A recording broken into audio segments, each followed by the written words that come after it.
Game master. All important. Manipulator of great energies. And he farts a lot. I do fart a lot. You do. Okay, so we got. Okay, and. Just don't give him a hat.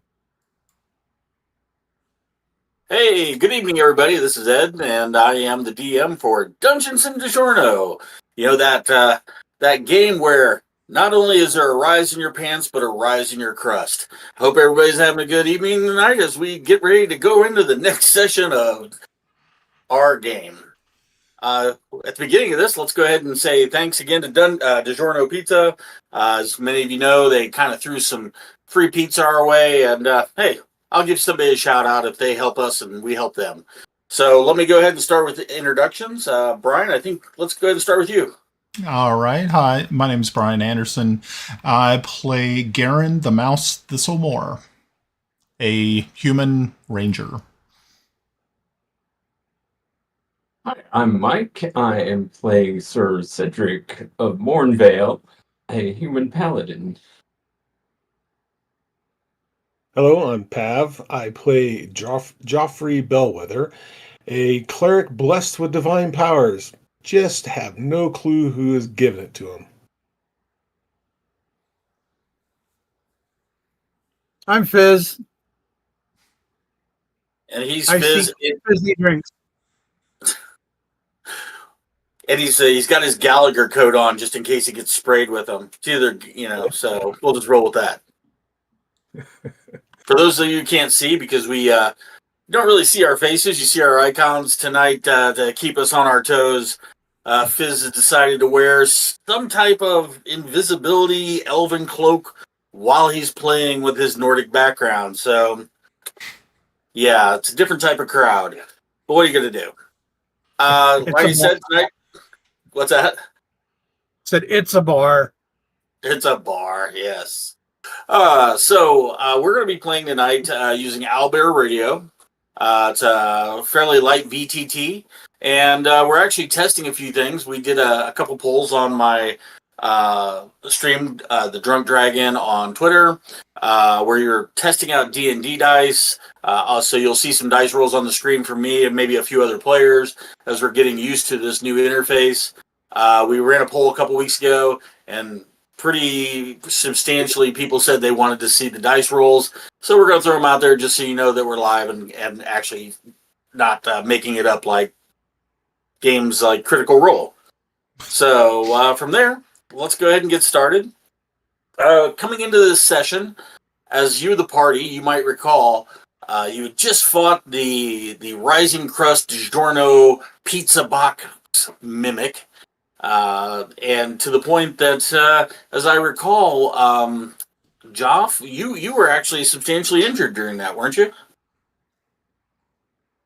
Didn't somebody almost die? I don't think it was me. No, it was I think it was Mike's character, wasn't it? Cedric? Yeah, I think. I was pulling at somebody's leg to get him away from the mimic. I'm to read my recap. So I don't know. This is what I love too. I'm glad to see that the players don't even look at their own recaps on DungeonsandDiGiorno.com. Good job, guys. Give yourself a hand. Everybody lose 50 experience points. Do not go past go, fuckers. Anyways, go ahead. This is my reality, and I will do what I want with it.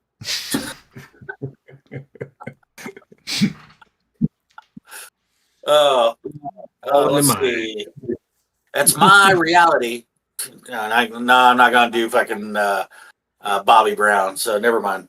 All right, so we're using Owlbear Radio and D&D dice, and obviously we're playing a bastardized R version of D&D, which could be anything that the DM says he wants it to be, because you as the DM, just remember, people, you control the game, and you should gatekeep harder to keep people like some of the others out, and make it your game. Make it what you guys like, but go from there. So as the party sits there around the campfire and you're looking out, you're both. This is like the first real combat that you've experienced, and you're all sitting around nervous. Everybody's healed, and you look off in the distance and you hear noises. You might recall there were noises off in the distance. Something's moving out in the woods. It's nighttime. The party's up. There's no watch order. Let's see. That would be Mouse. Your ferret is skittering around your shoulders. It's nervous, and you just feel a general unease. And if I can get a perception check from everybody, that'd be great.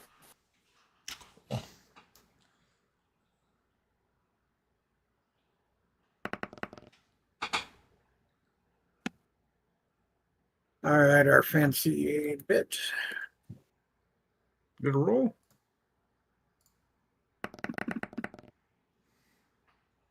All I right. can't tell if it rolled or not. Sorry, Ed.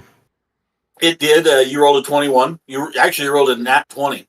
So I believe, and I think I saw Cedric's dice roll across there again real quick. Again, Yeah. everybody. 9. So we are playing with a new type of dice and everything like that tonight. So there could be a little bit of hiccups, more hiccups than we normally have. But hey, that's part of D&D, right?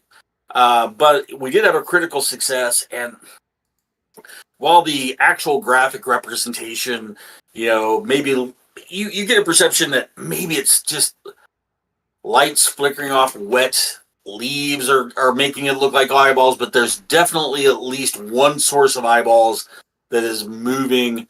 You get the sense that it's about, a 1.5 2 feet off the ground. Periodically, it'll look into the camp from one side to the other, but for the most part, it's hanging on the north side of camp. And that was you, Joff. You actually rolled a natural 20 to be able to pull that. I think Cool. I rolled one as well. But I can't. Oh, did you roll a 20 as well? Yeah, it should have been a 21 because I have a +1. Okay, so again, dice are rolling past. I got to figure out how to pull up the dice history piece. So that's what I'm going to be working on. But yeah, that is where it's at. So people, you do sense something. The people that rolled higher than a 19, you obviously see a distinct individual shape, whereas everybody else, you're kind of like in the movie Stand By Me, where you're the kid with the gun and he's looking this way and he's looking this way. He's all scared. He doesn't know what he's doing. Is that something behind you? But for the two that did roll high, you definitely see an individualistic shape.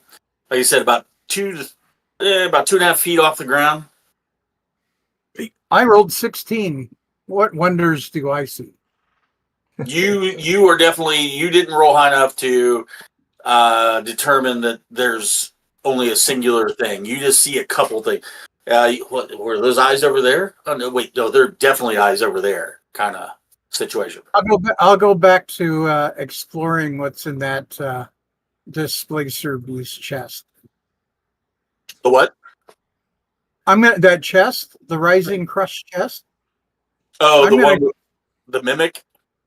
Yeah, I'm going to go right through everything and I'm cut him out and see if he has anything that might help Fizz. Well, actually, when the creature died, he kind of globbed into this gelatinous blob, holding no shape anymore. It's just like, oh, what happened here? More like, what's in that? There's got to be something, and I'll start separating it. And all right.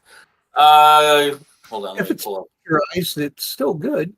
Hmm. Never It's know. like any I mean- kid. You're gonna poke it with a stick. Poke it with a stick. Just stir it All right. around. See, this is what I like, everybody. They are role-playing their characters just like kids would. That's the way I look at it. Stick it with a stick. While you're doing that, the two people poking at the blob as you're sitting around the fire, give me an investigation check. For the other two, what are you guys doing? If I see the eyes, and I'm gonna kind of keep my eyes on it. Is there like maybe a stone or something? nearby my feet I can grab? Yeah, I'm sure you can easily kick up a dirt clod, a stone, or something like that. I whisper, Peller's light, please come to me now. And I cast it on the stone and I throw it at the eyes.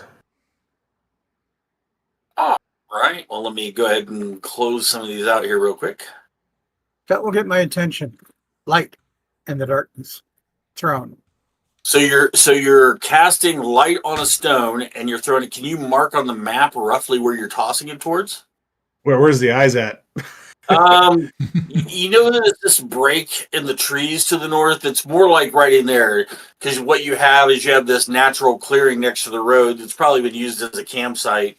You kind of see a little bit of like a cow path going off. It's probably where everybody that uses this campsite goes to use the head and take a piss. You know, and right in that cow path of high weeds right there. So yeah, roughly where you threw. Okay, yeah, go ahead and give me a D20 roll. Got it. Thank you very much. All right. I don't know if it rolled or not. This Not, thing tell me your roll. doesn't- Just tell me your number if you didn't. Okay. Okay, hold on. And for the record, while he's doing that, we in our last session we kind of used the honor system. I've known all these guys for several years, some of them more than 3/4 of my life. If I don't trust their roles, then I shouldn't be at their table. And you as the DM should be gatekeeping that exact same trust. All right, go ahead, Pav. Yeah, I rolled a 7. That's how trustful I am. Oh, that's okay. Yeah, let's see. Do you see my pointer up here is the orange? Yeah. Yep. So you landed right in this area. You were kind of in over here, kind of went over here. And so you got this area lit up. And as you see it, again, the two that had the high rolls, I think it was both Joff and Mouse. Can you give me another perception check? Sure. Let's try again. I get a roll out time? And while they're doing that, what are you doing there, Cedric? Sir Cedric? Of course, I'm guarding the camp. How long is it to dawn? Give me a perception check. This is one of those weird things. Is you're not used to being out. You're used to the lamplighters coming out and lighting candles, telling you or blowing out the candles that dawn's coming. Okay, I got it. All right. With a 12, all you kind of see in this area is something moved this way really fast, like, and behind this tree. Guarding the camp. So for you, with a or was that your perception check on the? What was your perception check, Mike? It was sorry. 14. That was to tell how far it is till dawn. Yeah. You're just kind of like looking at the sky, and you think it's a long time. You think that you just kind of got started. There's no light on the horizon or anything like that. So you think it's at least 4 hours till dawn. Okay. Well, I guard the camp. Walking around with his sword. Dun dun dun dun dun dun dun dun. Cedric, Mouse, what are you doing? I am going to actually, because I don't know if I actually saw it move away. I didn't roll very well, so I don't think I actually got to see it skedaddle. Anybody that rolled over a 13, in case I missed their rolls, Mm-hmm. if you rolled a 13 or lower, all you saw was something move, like a shape.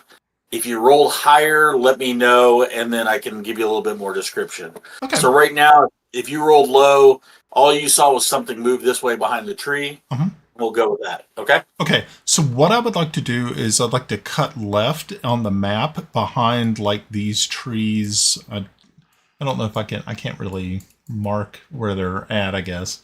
But you see the what? The marker Uh-huh. item looks like a teardrop. It's like the 6th down over on the right hand side. Got it. Yeah, like right here. You see? Okay. Okay. So what I'm going to do is I'm actually going to head this way. And I'm going to try, I'm going to use stealth to see if I can actually get like somewhere over here in this area where the map's not actually. So I'm just going to use tree cover to try to do that. So let me go to my stealth, I suppose, and I shall roll for that. Let's see. +5. Roll. Okay, obviously I didn't do well. So go ahead and move your character right at the base of that tree down there at the bottom, so we where you're going in essence. But as Mouse, not as quiet as a mouse, works his way over there, he does trimp over a tent peg a little bit, making a little bit of noise, kind of like stirring up the night a little bit. You hear some birds flap over in this area. We'll run down the line. We have Sir Cedric patrolling the camp, protecting the camp, guarding the camp. Am I missing anything, Cedric? Nope, I'm marching around the camp with my sword drawn. He's dun dun dun dun dun dun, because that's what he thinks guards do. Gotcha. Absolutely. All right, Joff, what are you doing? I'm going to get to you, Bob, or Albie. I'm just working down, and next round I'll start at the bottom. All right. So I'll go ahead, or Joff. So obviously, I noticed that mouse kind of went off to the left. All right. Yes. I'm gonna kind of go over to where my stone went. So, So go ahead and move your character. The stone. These are 5-foot squares. It landed like in this area, so you kind of got a glowing area over here. Okay, and these are 5-foot squares. Yes. All right, I'm gonna go over by my stone and kind of look over where I saw it scurry away and pick up my stone. Okay. So you can get to right here and stop. All right. All right. All right. I'll just pick it up and I'll just kind of walk over. Okay. And Fizz, what are you doing? Well, while I was going through the mimic parts, I just distinctly saw in my peripheral vision light fly across. That would be the biggest lightning bug I have ever seen. I've got to talk to it.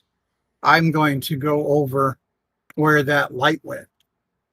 And I'm assuming you're talking about Joffrey's light. Correct. Gotcha. So you're leaving the carcass. Let me grab this real quick. I'm just going to place this here just in case anybody wants to come back to it. So, yeah, it's out there. So we have the mimic there. That's roughly where you were. So if you want to move in the direction where you want to go.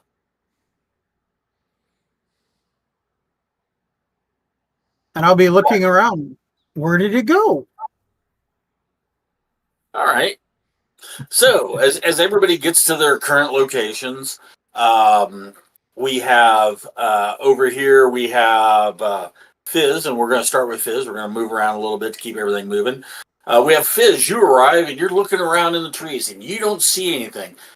You thought it went to ground. It could be possibly, you seem to recall that fireflies flash their lights in the air, but they actually land on the ground and mate. And then at that point, the female firefly will burrow into the ground and lay her eggs. So maybe that's what you saw, was a female firefly landing there to lay her eggs. What are you doing? Well, that's a bunch of hullabaloo. I'm going to go up here and start looking around this tree because on my way over, I distinctly know that there is a pixie that likes to mimic fireflies. And that was a really bright firefly, if that was the case. I'm thinking Fey origin. I'm looking for the sneaky little fucker who's in my tree. Give me a D20 roll, Albie. If you're not working, just tell me the number. Yeah, I said roll. There we go. Oh, you got it going. Okay. Yeah. You think there are fireflies galore in this? I mean, you don't think there obviously are, but your sound theory is what you believe. We'll just go with that at this time. And I'll be over there mumbling in Fey for the little bastard who's messing with us. Does anybody speak Fey other than him? Ooh, that is a really good question. Good question. I don't think so. Nope. No Fey. Well done. Oh, good. Elvish, but no Fey. So no one will think less of me for all of my expletives. You're just over there looking at something, and for probably the only person that could hear him, which would be Cedric.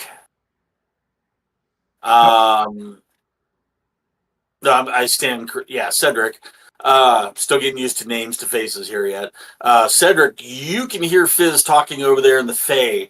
You don't know if he's mumbling a spell or is he cursing or reciting a recipe to make gold or lead into gold. You don't know, but he's doing something over there. We'll go ahead and jump to you with that, Cedric. For you get over there and give me a perception check.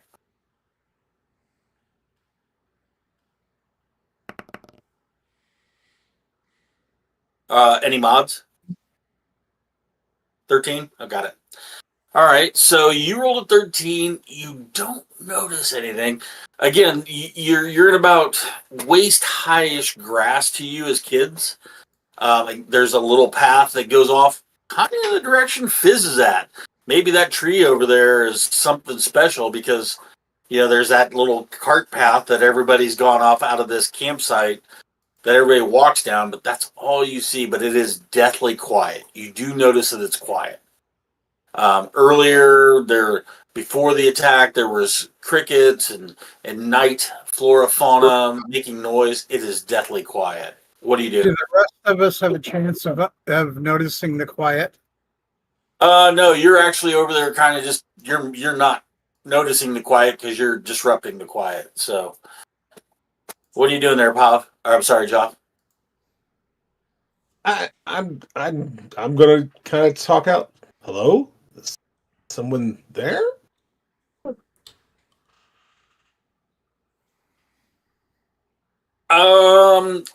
Give me a roll, a wisdom roll, a d20 with a wisdom roll. And I'm going to apologize in advance. A tomcat from our neighbors got out, and he's been over, and he's got my cat in heat. He's been rubbing up on the door, and so you're going to hear a cat out there. This cat's, I'm just going to apologize in advance. So is that a wisdom check, yeah? We're just going to call it a wisdom check. I'm actually pairing it up to an ability check, but I'm just going to get a rough number. It's close or high. Okay, so I need to add a modifier to it, yeah? Yeah, just your wisdom mod. All right, cool. I think I figured this out yet. I think I did, so. No, I think this is how you figure it out, right? Okay, yeah. You don't hear shit. Yeah, You're sitting there. It's quiet. And you know what you hear? She. Quiet. You can't figure out why it's quiet. The only thing you can hear is the half elf over here just babbling, like, Fizz is like blah, blah, blah, blah, blah. He's talking in languages you don't understand, and for some reason he's doing it over there where you threw your rock initially. So okay. So anything else you're gonna do? Can I do one more thing real quick? Yeah, sure. Good. If I hear Fizz, I'm gonna look back. Fizz, over here. All right, that's where you're at. So you two are talking back and forth. Let's go to Cedric. Hey, Cedric, how you doing up there in the? I noticed you moved your character a little bit, and for the record, during player interaction, if you want to move your characters and get them in the right spot where you want to go to expedite your point, I totally get that. So go ahead, Cedric. Where are you at here? Yeah, so I'm just walking around the tents. I'm trying not to get distracted from my duty of guarding the camp. Well, give me a perception check. Speaking of duty.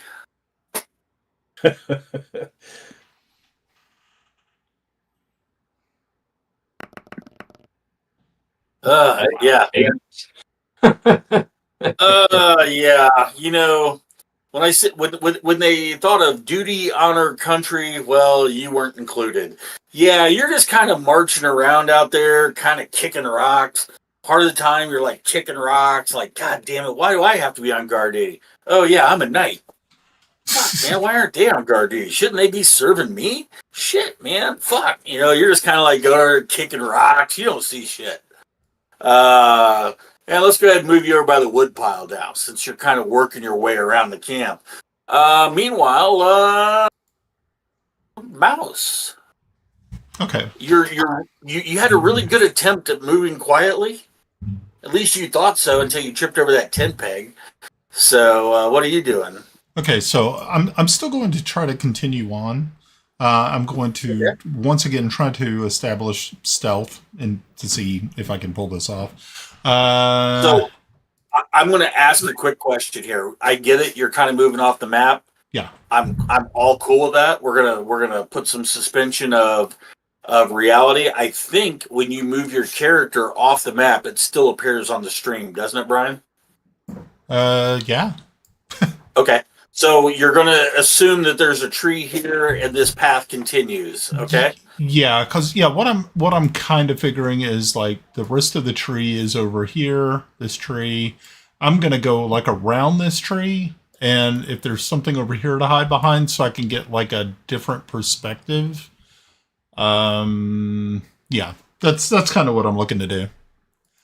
So Got it. Yeah. All right. Go ahead and move your character roughly where you are. Okay. Keeping in mind roughly the same tree patterns, right?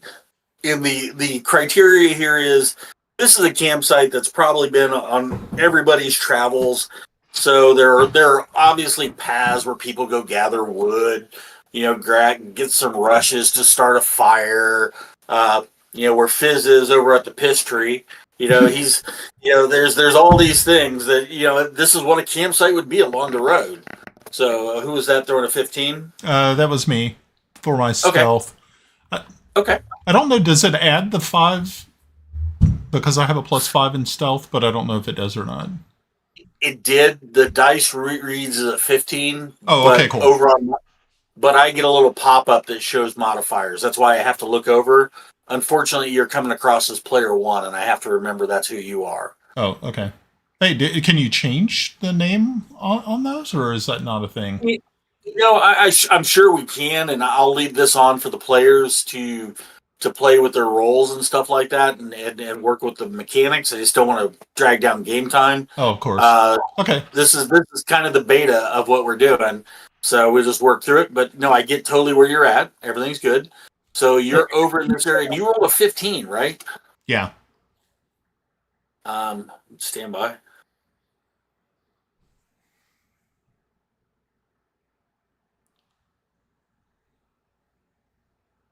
Can you give me a perception check? Sure. I can do that. Let's see.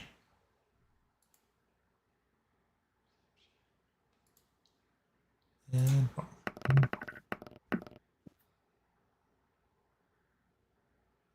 okay. I'm sorry, that's a 9. Yep. Is there any modifiers? The dice, +1. Okay. The dice. So when you roll a dice, just give me a call out because I was trying to find. I lost a counter for some reason, so I'm trying to look for it. Okay. 2. The modifiers disappear faster than the dice do. Good to know. So if I don't look right when you're rolling it, then I have to figure out how to pull a dice history. I do think, Brian, having extra screens like a dice roller screen, so for a DM would be really advantageous if I were writing a review of this product. Anyway, I believe I saw 15. Was that correct? Correct. Yep. Okay, so let me pull up a marker.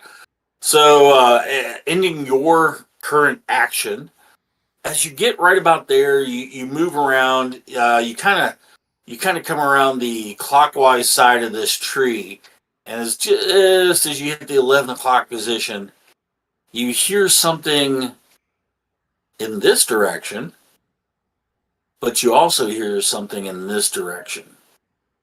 Oh. Okay. What is your ferret's name? I've actually forgotten that. Peppercorn. Peppercorn, yes. You know what I was almost saying? I almost thought it was apple core. And I was thinking the old Chippendale apple core. Yeah. Who's your friend? Me. You know, so. Yeah. It's Uh, peppercorn.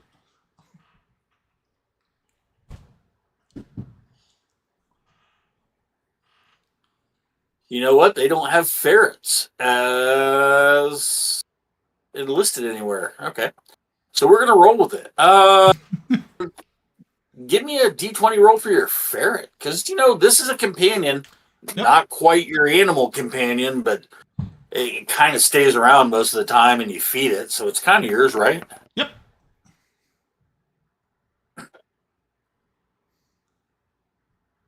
All right. That was a 14. All right. Just a straight up. Straight, yeah, I'm just going to go straight up too. I think that's fair. They're sneaky little fuckers. It doesn't like this area over here. Do you see my marker moving? Yep. I see it. All right, perfect. And at that point, we're going to end your action with you and your ferret out there in the woods by yourselves, splitting the fucking party. Anyway, Mike, Paul, we're going to jump to you just to keep things moving a little bit. You're over here. You see Fizz over here talking to himself. You don't see anything in the woods. It's over here. It's over here. Okay. Then I start. I kind of call him over, but I am kind of focused on what's going here. I'm going to continue to go around the bush to see if it'll jump out. Obviously, I don't see mouse anywhere. Yeah, hold on a second. Let me grab.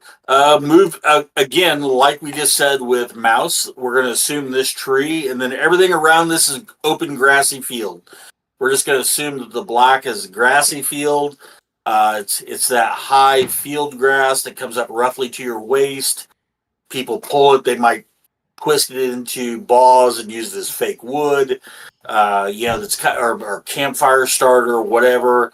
But, feed for the horses, cheap feed. So you're kind of in these fields. This is just a copse of trees is how we're going to assume this. So you move over there and then you make a comment. And I do believe it was Fizz. It's over here. Is that correct? Yeah. I'm assuming we were looking for the same thing. Okay. Yeah. All right, Fizz, can you tell me what your roll was real quick? That was a perception check to see if in my ire I heard him. You did hear him, and you hear him calling to you. So Fizz, it's over here. What are you doing?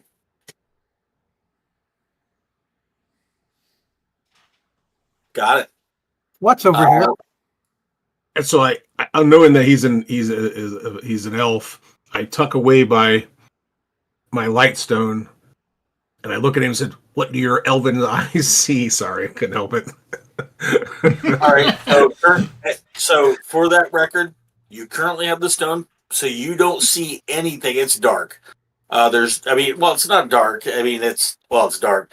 No moon. You got stars. That kind of. We've all been out there in those Midwest nights and kind of things.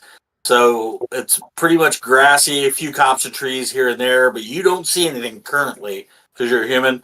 Fizz, give me a perception check.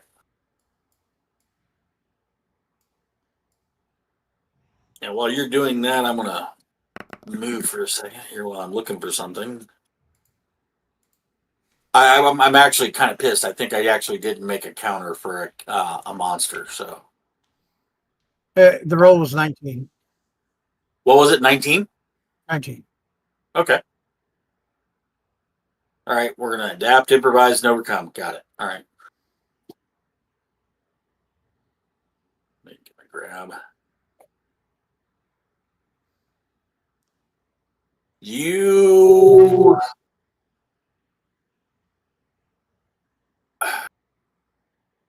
have dark vision, right? Not it's not like infravision like it used to be. So with as the elf, as you sit there and you look across this grass, I mean, obviously, hey, by the way, there are fireflies. You're noticing these fireflies now. Once you got away from the trees, you just see them moving up and rolling with the horizon. You kind of feel this sense of nature as the wind blows through. And but just as you're about to say something, and you're like, "Wow, look at all these fireflies." You know when you're looking at grass and you see something moving, there's something moving out in this area in the grass because you can kind of see the grass parting.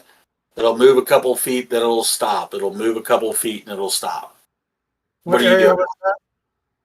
I'm sorry. What area So, was that?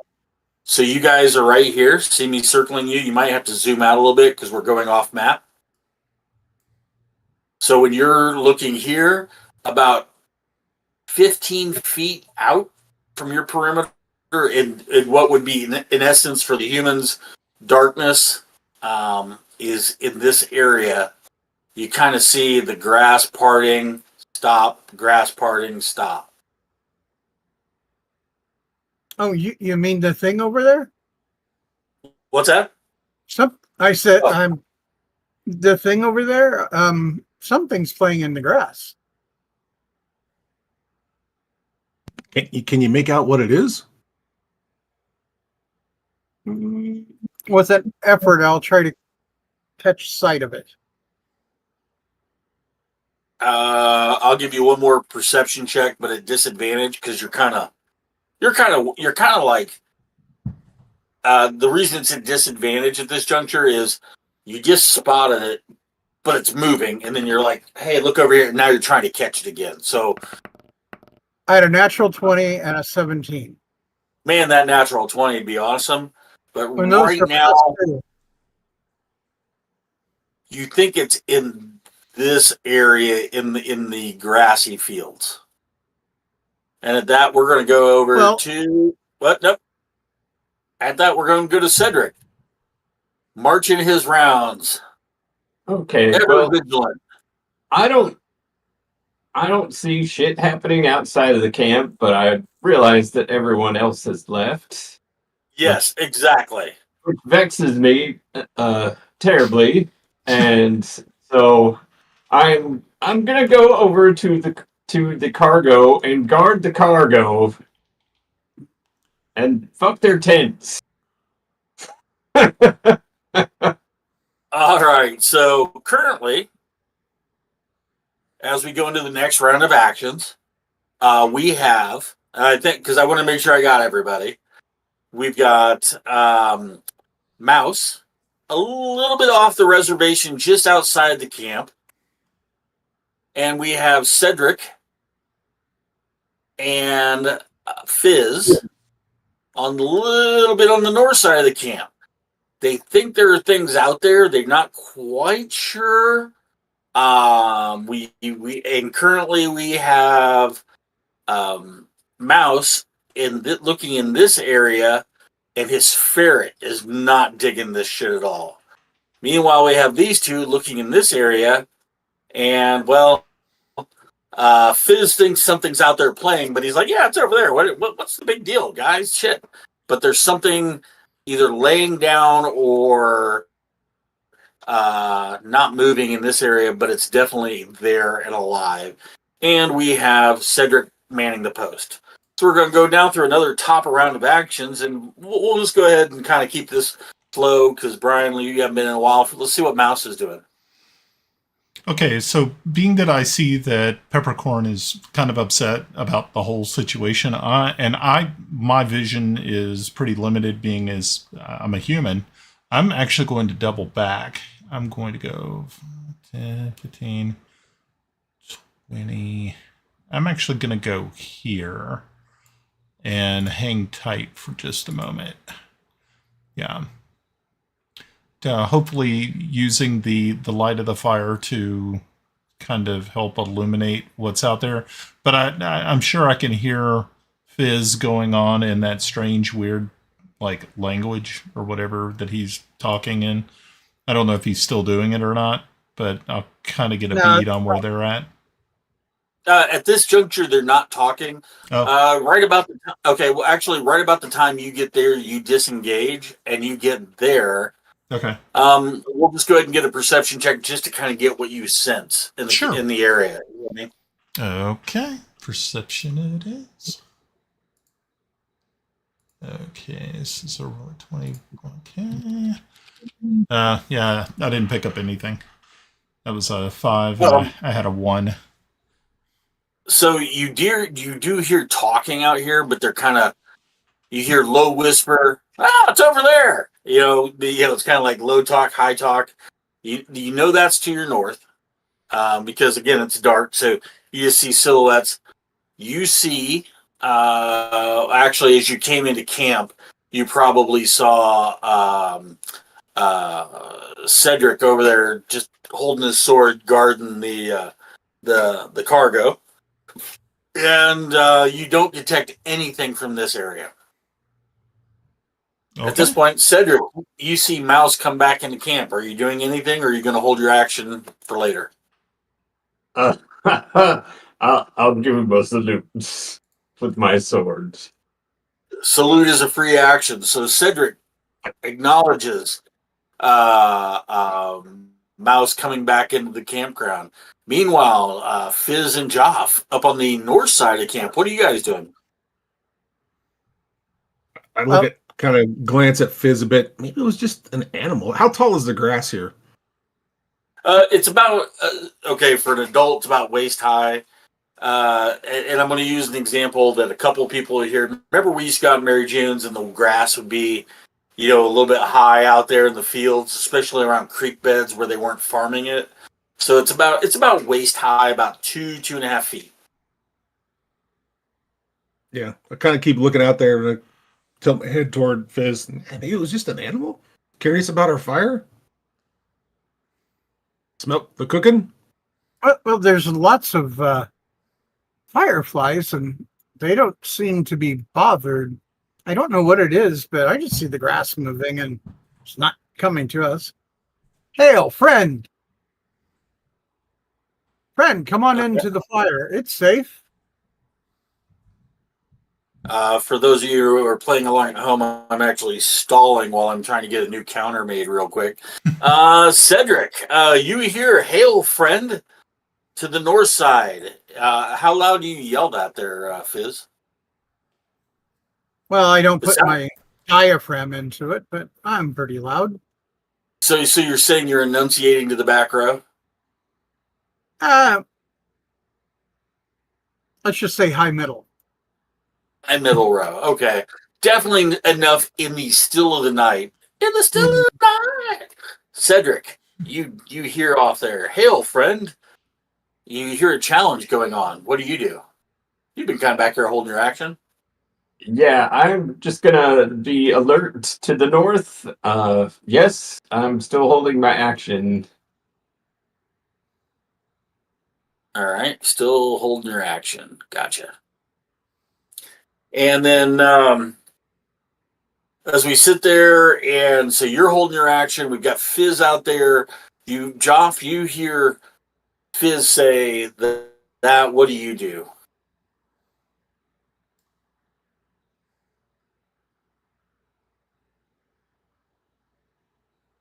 We lost your audio there, Joff. Yep, sorry. Yeah. Maybe we should just go back to camp. It doesn't seem to be bothering us. Whatever it was. Well, it's really no bother, but well, if you say so, I do have a few other things to put notes into my book. That mimic just did not have anything pleasant. And actually, as you searched through it, the only thing pleasant it had was the sound it made when you slopped it off your hands. It was just like nasty. You're like, ugh. You feel like Hooper gutting out the Jaws shark. You know what I mean? You find a dented army helmet, an old license plate. There's nothing of value there. So So I mean, I've only effectively, read of this is such a creatures. tiger I've never bull actually shark. seen one. I'm sorry, I had to walk over there. Go ahead and say it. Go ahead, Albie.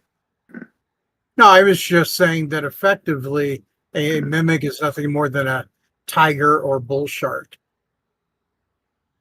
Yeah, it is. Well, let's get do a knowledge history. What do you know of mimics? That's a great question. Your skewed perception of history is no different than anybody's skewed perception of history, right? We're also Right. kids. What's that? We're also kids. It's a little different. Exactly. Well, if it'll roll. There we There it go. is. You know what? You're kind of.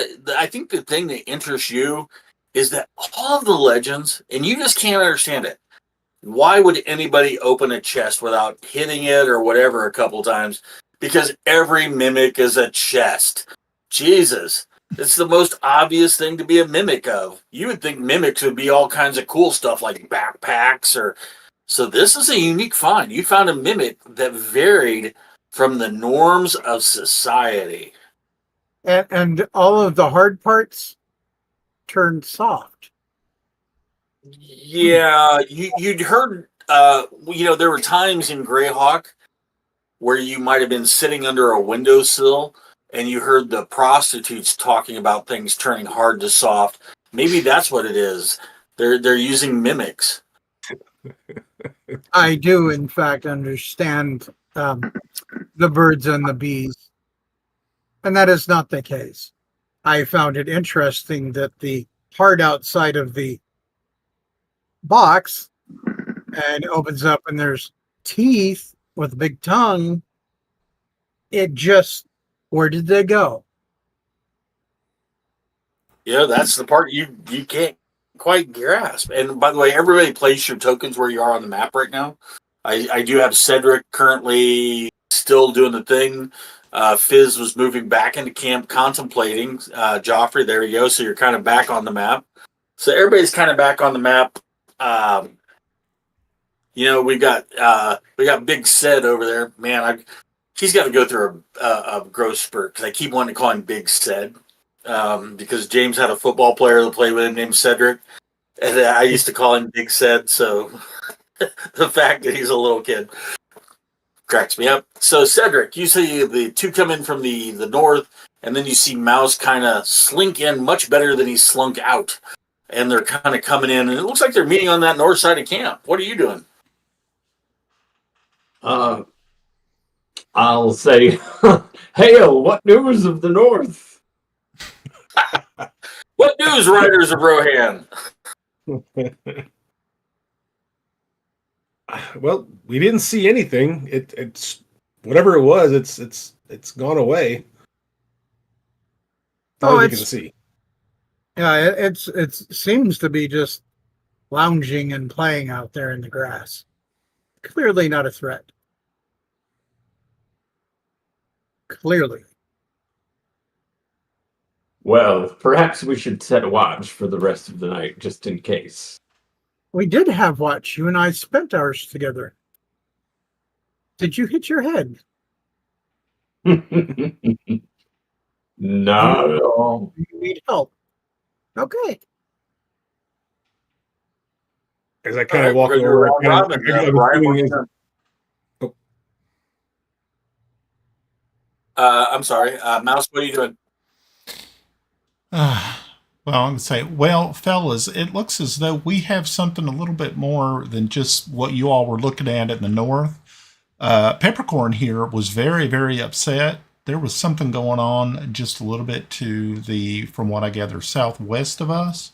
So it's not just one critter out there doing something. There's other critters here. So we got to be really, really careful. I mean, I didn't hear much, but Peppercorn, he's got he's got some pretty good hearing and senses, and so I trust him. what time of the night is it, Ed? We're going to estimate it's roughly 1:00. Okay. This kind of goes with the estimate that we had earlier, which was from Joff. I'm sorry, which is from Cedric, where he thought it was about 4 hours till dawn. I know you think it's safe, but that just one of us stays up. Well, if there's something out that direction and something that direction, has anyone been paying attention to the southeast? Is there something coming in for the mimic? Well, I wasn't over in that area, so I did not hear or see anything coming from that spot. Why do you think something might be coming for the gooey insides of that mimic that we just killed? Well, I did try some and it was very, very bad. So I would say, I hope not for its digestive sake. Well, of course, having something that dead that close to camp's probably not a good thing either. Next thing we know, we got probably some sort of creature roaming loose in here trying to eat us all. Who knows? Well, it's good travelers' habit to, well, bury or take waste away from camp. So you're probably right. So, how large is this like gelatinous carcass now? I mean, is it something that we can? I mean, I really broke it apart and okay. kind of looking at the parts. Oh. So it would be really rough to move. Okay. I don't know. Can you move your guys' characters down to where you think it's at? Or the gelatinous cube? Or the gelatinous the mimic mulch? All right. So we currently have. This is actually one of the things I don't like. So we currently have Pav or Joff and Mouse moving down to the gelatinous cube region. What is Fizz and Cedric doing? Fizz was moving my token. Yeah, I was moving out because I know where I left it. There's a wet spot right here. That's where it was. So, okay, we'll stop right there. Cedric and Fizz, all you hear is for some reason Fizz saying, "There's a wet spot right here." What are you guys doing? Yeah, well, I'm not getting involved in any wet spots. So until everything settles down, I'm going to continue to guard my post. Very good, because, as you were you've heard about that British gentleman's disease, and that whole wet spot thing is bad. So, Oh, man. Only if it burns. only if it burns.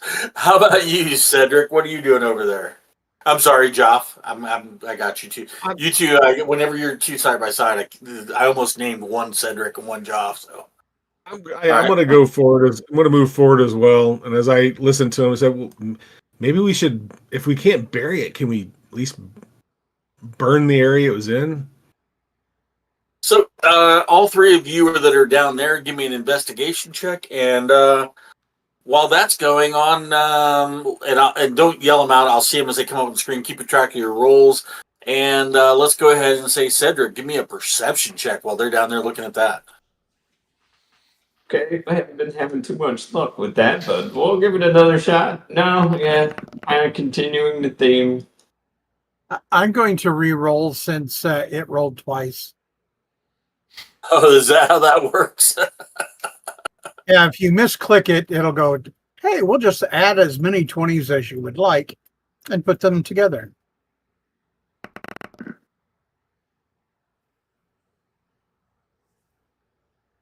All right, real quick, I was pulling something up, so I'm seeing some dice rolls. I see two 18s rolling. All kinds of dice on the tables. So we're gonna run around. Brian, what'd you roll there, Slick? I didn't roll yet. I was waiting. Oh, hey, But- man, toss it out there. We all know the dice are out there. Everybody loves seeing that shit. Woo! Man, we are some observant individuals. All right. So yeah, 18. All right, so we got some investigation going on down there, but the one I want to hear first is Cedric, because that's the next cue. Yeah, my perception check was a 4. Woohoo. Meanwhile, the investigative group, and by the way, continue moving yourself out like around the camp like you would do in an average kind of slow walk where you think you would be. Meanwhile, the investigative group, as you're looking down at where Fizz swears he disemboweled this thing, there is a bunch of wet grass. It's not wet bloody, it's more like this translucent gooey stuff, but there's nothing else there.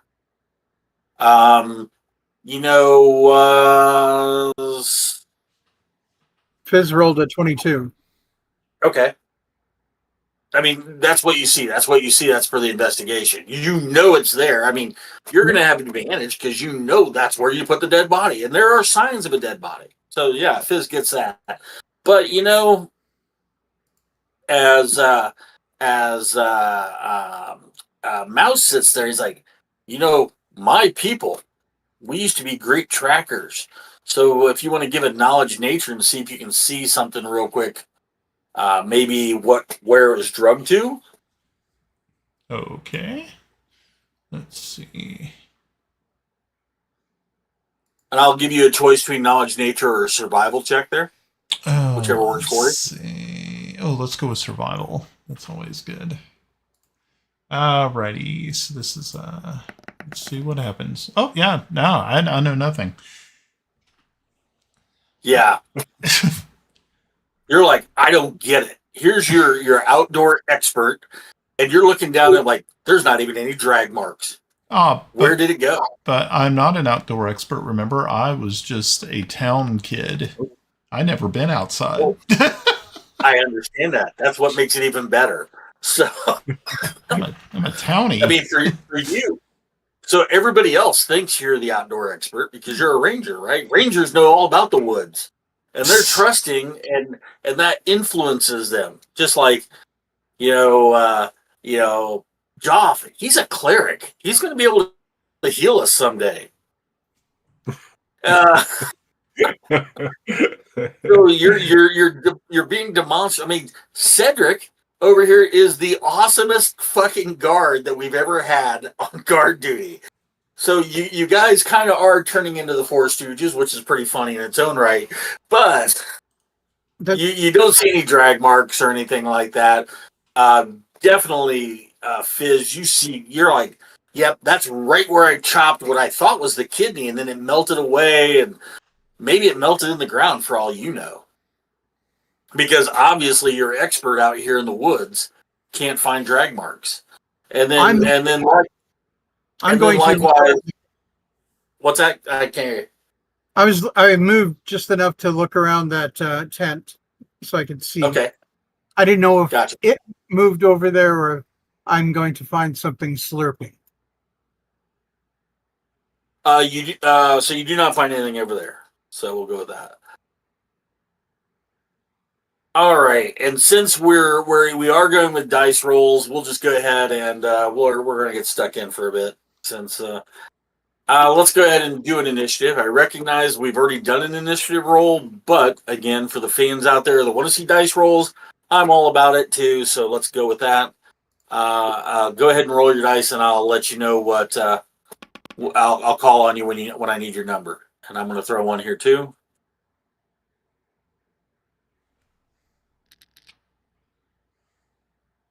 Got it.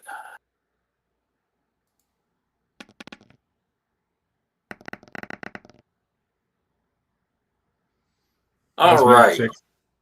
Yep, I got you. All right, let's go. We'll start with Brian. What did you roll? Let's see. I had a 13 plus 3, so 16. I think. Got it. All right. Cool. Mike, what'd you roll? 16. You guys are gonna fuck my shit up, aren't you? All right, Pa, what'd you roll? 6. All right, thank goodness we're back to normal. And Albie, 10 plus 3. I'm sorry, 10 plus 3? 17. 17, got it. 17 plus 3, or is that 17 plus 3 makes 20. okay? That all I care about is the final roll. I don't need your bonuses or anything like that. Oh, okay. I kept hearing you got tinny for a second there. That's why it was kind of weird. All No worries. right.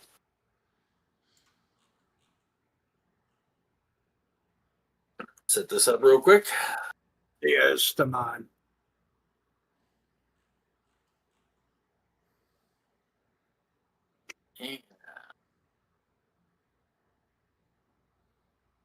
So, 2016 and 16, which would be Mike, Brian, and Albie, go ahead and give me a perception check. Okay.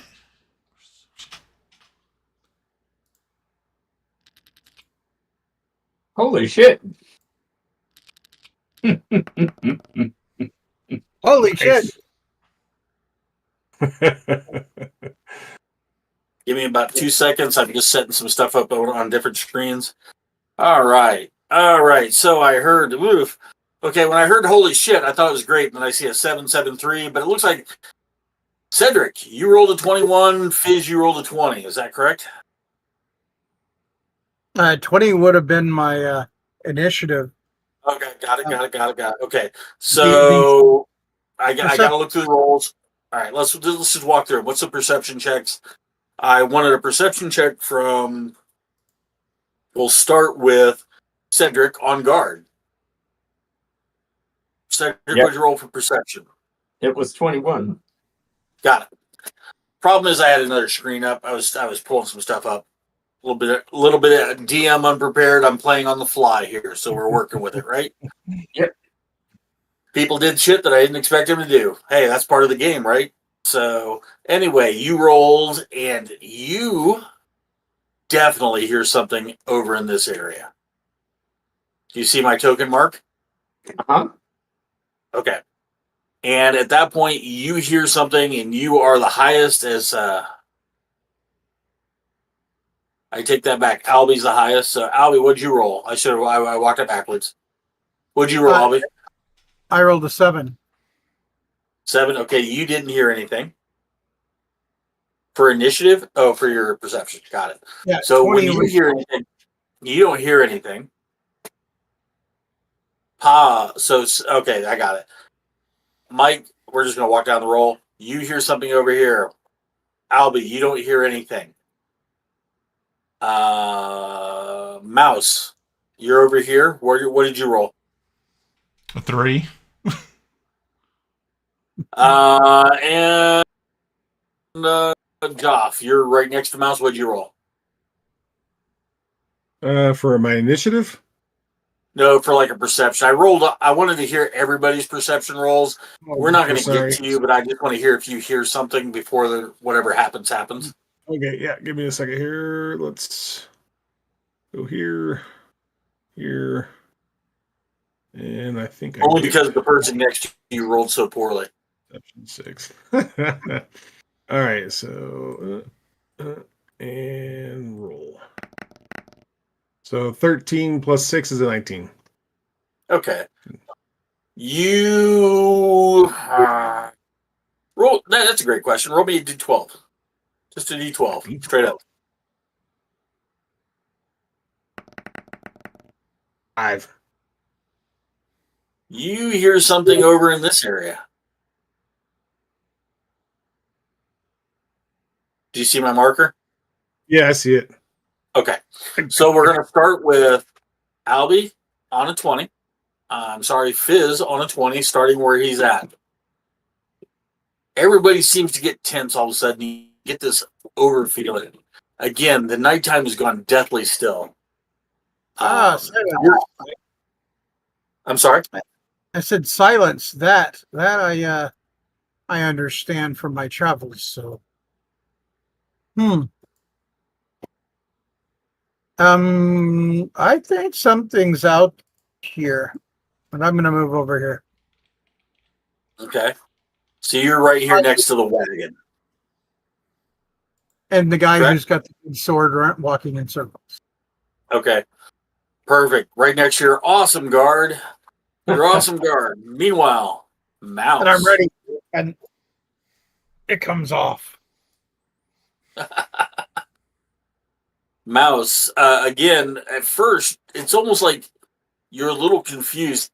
Everybody tensed up, but you. But then you actually heard different things in the night. You might have heard something over here or over in this area. You definitely heard something over in this area, and then you noticed everybody's reactions over into here. What are you doing? Okay, so I'm going to actually center myself here next to the fire, so I can try to get a good view from this location, and also over here and here. So I'm trying to use the fire to help illuminate. So if anything does step into the camp, I will be able to take aim on it. Got it. Okay. This angle, you're obviously peering over the tent into this pasture. Yep. You got a really good angle here. You got a really good angle this way. This is probably the darkest area for you. Yep. Does that make sense? Yep. Just the way the tents and the trees fall, that might be the area that you can't make out the most. Yeah. I'll give you another action as you're kind of moving around and kind of tactically position yourself. Is there anything else you'd like to do? No, I just have the bow out. I have an arrow knocked and ready to go. And I think what I'm going to do is take Peppercorn and put Peppercorn on the ground. And even though it doesn't really probably understand me, I'm just going to say to it, Peppercorn, you need to go hide somewhere, because I think it's going to go down pretty violently here in just a couple of minutes. You need to go hide. Okay. Give me an animal handling. Sure. Dang, I actually got some points in that. Yeehaw! He's got his Tennessee drawl going into real life too. Woohoo! These dice really suck. I have not rolled high. Well, maybe I think I did roll high once, but oh well. That was a 7. So with a 10, yeah, you're like, Peppercorn, stay, and it's kind of checking out over here because it thinks there was sweet snacks or something over in this tent for some reason. Oh, so okay. Peppercorn's currently located in this tent. Okay. All right, Cedric. All right. I will call out to the party. Hark to the east, and I'll move over to the edge of the light and peer into the darkness. Gotcha. All right, so for everybody, and you hear Cedric say, hark to the east, and he's moving over in this way. And as you move into this way, oh, the wrong button. It helped that I was not on pointer. So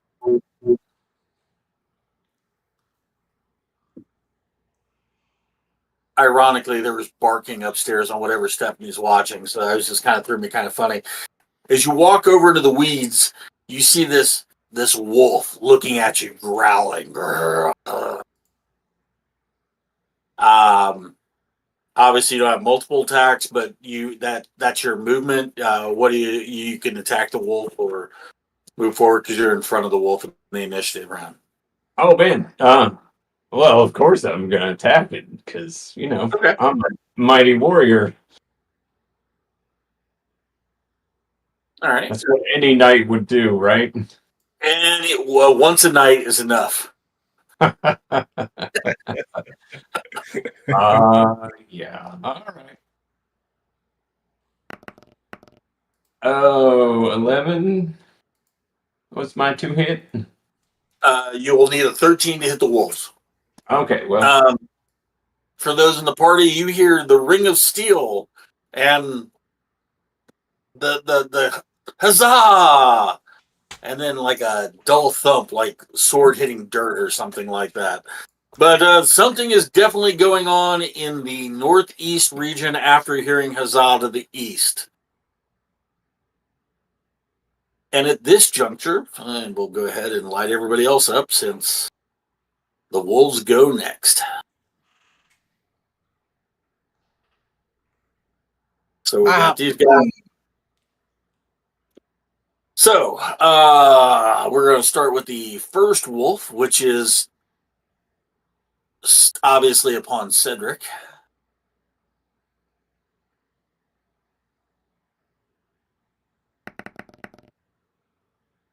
Hits. I'm going to assume what's your armor class, Cedric? 16. That's what I thought. I just make some more notes. I thought so. I just figured that hit would definitely hit. So you're going to get hit with a bite, which is attack was 2d4 plus 2. Got it. So you're hit with a bite attack.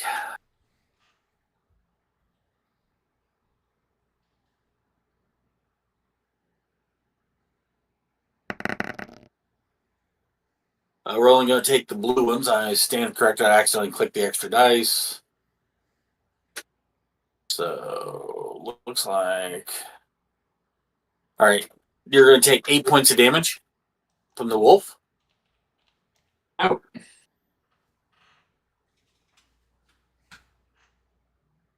And at that, everybody can kind of see the wolves coming slowly into the camp. They're not charging. They're kind of moving tactfully, kind of getting you into an area. In fact, I'll give a nature check to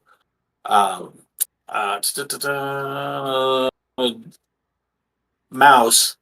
Okay. To see if you can recognize their tactic. Sure. Okay. I'm sure you've read about it in your extensive owlbear studies. So, yeah, that's obviously happened. Yeah. Oh, damn. That's not too bad. they're attempting to surround you so they can run in and possibly grab one and drag you off. You think? Oh. So okay, so I'm gonna say, hey fellas, they're surrounding us. This is that first one. They're just trying to draw our attention. They're gonna sneak up behind you and gonna grab one of us and go take off. So we got to be really extra vigilant. So yeah, y'all need to keep your head on a swivel there.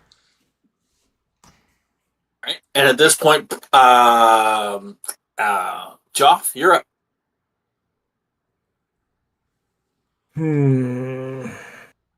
Okay, I'm going to. Okay, I'm heeding what basically Mouse is saying. I'm kind of falling back a bit toward the fire. 1, 2, 3, 4, 5. How many? I'm going to cast a spell. I'm going to cast Bless. Let's see here real quick. Let me see up to 3 creatures of your choice. Okay. All right. So, yep, I'm going to call out to, I think it's Cord. I think Cord is a god of battle, I think. Mm-hmm. Oh, mighty Cord, patron of glorious smacks and loud victories. Bless my friends with epic aim, bravery, and just enough luck not to mess this up. And I cast Bless on all 3 of them. Okay. Let's go ahead before you do that. Okay. Give me a religion check Oh, okay. to see how your prayer goes. Because remember, you're still on this ground between gods. So, did you make the right call? I'm just their plaything. Oh, hold on. Well, on D&D Beyond, I rolled a 21, but I want to do it on out. I want to do it so people can see it. Hold on for a minute. Okay. Give me a second. I will take your 21 into consideration. Okay. Ground between gods. All right, and Parrots. 16. All right. That's Oh, religion. Hold on. But if it's a religion, I get +6. That's 22. All right, so we're still out there. So 22. You know, cord. You feel the power of cord coming through you, and so who's all blessed at this point? Yeah, I think you can only get so many people. It'll be Mouse, Cedric, and Fizz. I can only do 3 people. I'm going to do it to the fighters. Mouse, Yep. Cedric, and Fizz. Got it. Yep. So you 3 are the effects of a bless at this point. Cool. Whenever you make an attack or a saving throw before the spell ends, you can add a D4 and add the number rolled to either your attack or saving throw. All right? So that's on you guys to add that when you go through. Keep that in your little tracking minds. And we're at the top of the round. Fizz, what are you doing? Well, I will yell at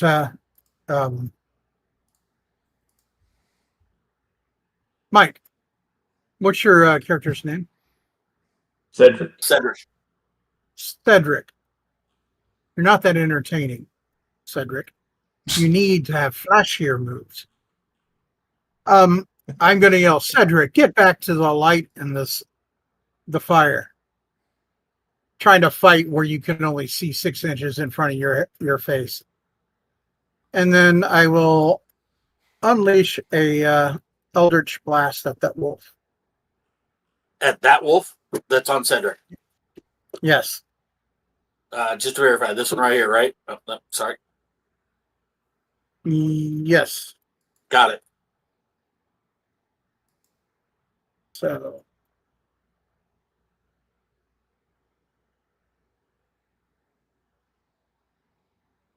let's see if I hit.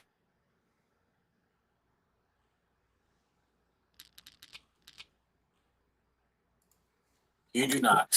Or what's your bonus? My bonus is added in there. +4. Okay. Again, I only see the dice. I don't have the screen up for real estate of any bonuses. So tell me what your score is overall. 12. 12 overall does not hit. All right.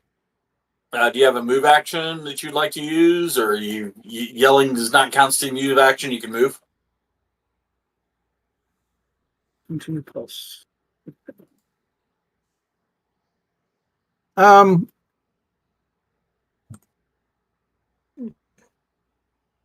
going to make room, but moving over here and yelling once again, get back here. Got it. All right. I This hope my juncture, lightning scares them off. Brian, I'm sorry, Mouse, what are you doing? Okay, so I can see this one here. Mark it. Yes, you can. Cool. I'm gonna take a shot at it. Alrighty. So let's see. What can we do? Okay, so that's all right. Let's see. Let's see if we can do anything with this one. Come on. 16. It's not bad. 16.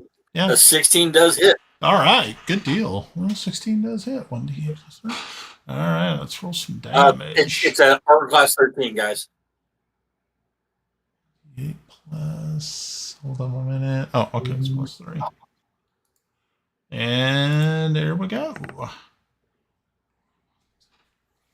So that should be 7. I think. 7 points? Yep. Okay. All right. And I'm going to stay right where I'm at. I don't think I have a bonus. Okay. Yeah, I don't have a... Oh, dang. I do have a bonus action. So what I'm going to do is I'm going to... I should have done this before. I am going to Hunter's Mark that one for next time. Got it. So, okay. And it's this one right here, right? Yep. You got it. Okay. Got it. Just want to make sure. Yep. That's it for me. I'm just writing notes as we go. All right. Next up is Cedric. the entertainer. Yeah. Well, kind of got a difficult situation here. Well, I don't feel like I can step away from this critter right now. So I will attack it with. I'm gonna do a two-handed strike with my long sword. Okay. Shit. I'm gonna use my bless here to add to my attack roll. Sure. Try to remember. It's a single D4. Yeah. Just make sure. I'm just putting it out there for people that are playing along at home. Shit. No, I still missed. Still missed. Okay. Damn. All right. So Cedric, you swing and you swing and you're swinging, but this wolf is just dancing back and forth, snapping at you. And then now it's the wolf's turn. And obviously, we'll just go ahead and start with the one that's on Cedric. Did my eldritch lightning scare it at all?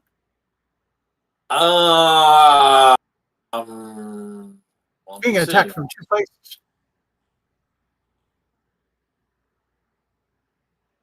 It's fine where he only sees eye.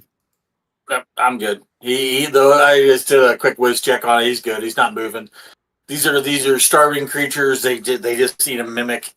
There's fresher meat right there. They're moving through their tactics. So taking a bite out at Cedric.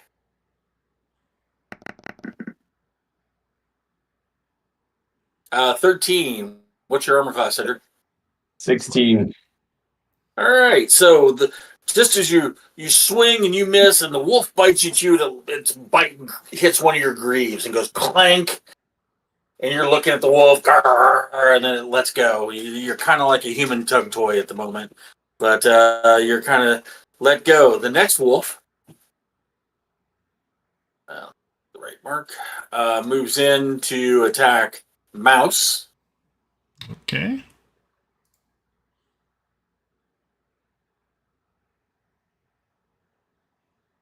Let's see where this is. There we go. Oh shit. It was nice knowing you fellas. Sucks balls. Yeah. Okay. What's your armor class? 15. All right. It doesn't crit, but it's going to do some damage. Oh, okay. Well, it critted. I just want to see if it like super crit, like an exploding dice. I do use in some cases if I roll a double crit or a crit attack, then you're really going to take some damage. But for the most part, you're just going to take damage. 2d4 plus 2 times 2. So Someone is going to have to find religion real quick. Yep.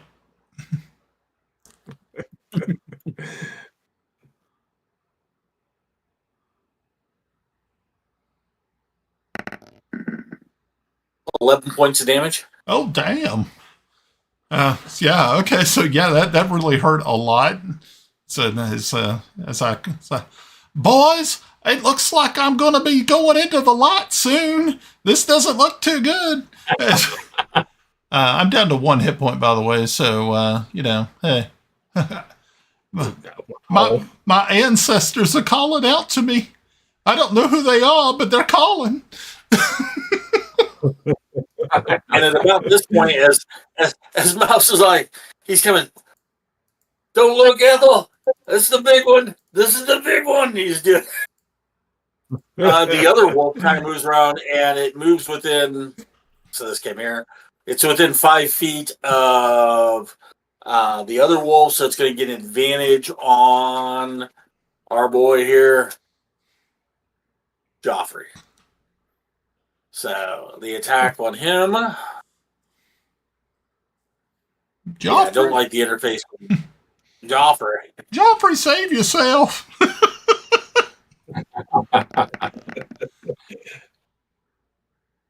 What's your armor class, Joffrey? My armor class is 13. You hit with a 14.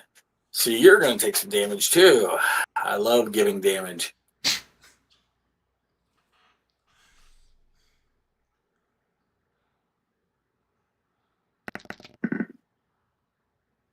You're going to take 6 points of damage. Okay. And that takes us to the top of the round. Here we are at the top of the round. Anyone have any declared actions? And by the way, I'm going to go to the bathroom real quick. I'm going to take about a 2-minute break. Take the dog out because he's driving me nuts back here, so I'll piss off the porch.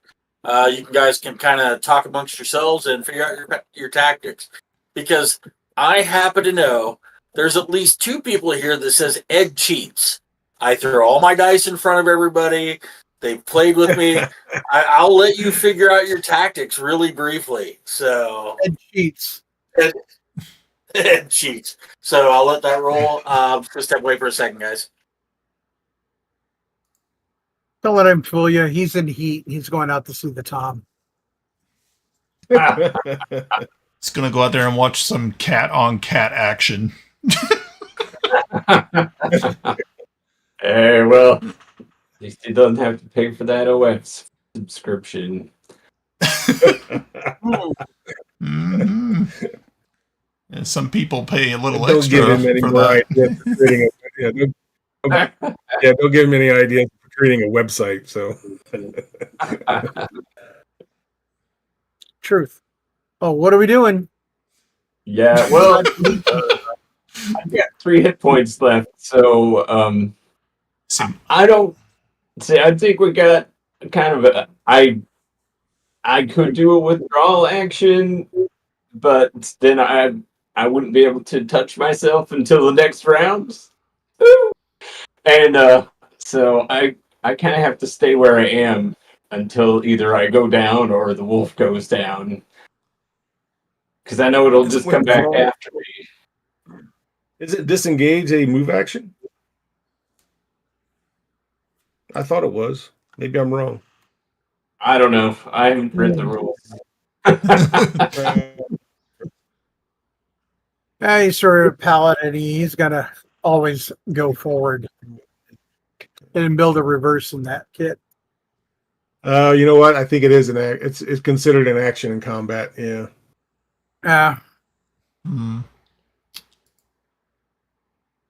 Yeah, I thought I heard something like that. There So was anyway. some great cat-on-cat action, so kiss my ass. So, all right. All right. Top of the round. Here we are with Fizz.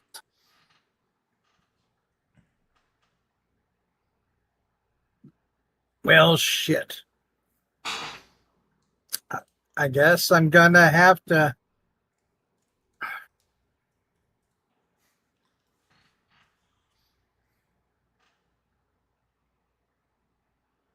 Just a second. I have to figure something out for myself. Normally, we all go through that stage in life, so.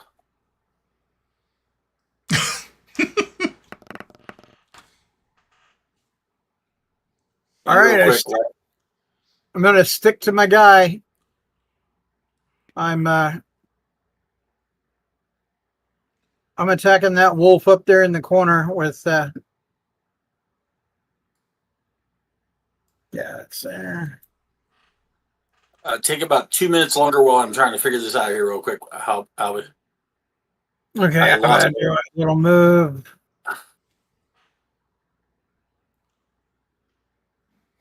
So you're going to move up to there. Okay.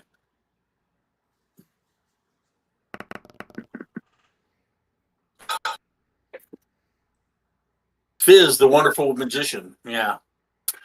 What were you casting? What Eldritch Blast again? Got it. So again, is your Eldritch Blasts are really seem lacking of power.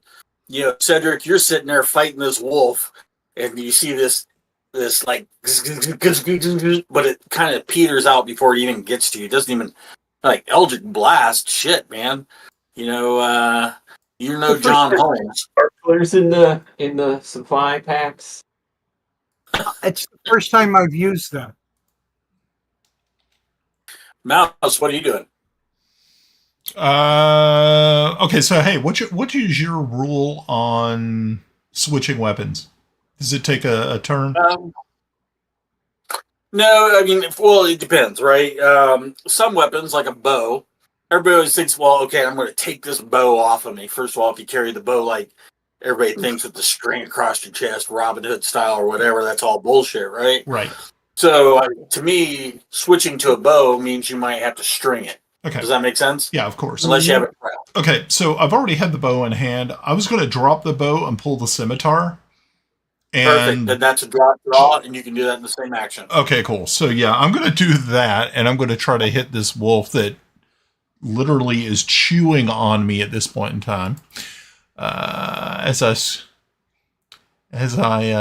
let's see, where is that dang scimitar? There it is. Oh, that's pretty good. Hold on one moment. Let's see if we can hit something today. Somebody might. Here we go. Woo, not today, I don't think so. That's a 10. Swing!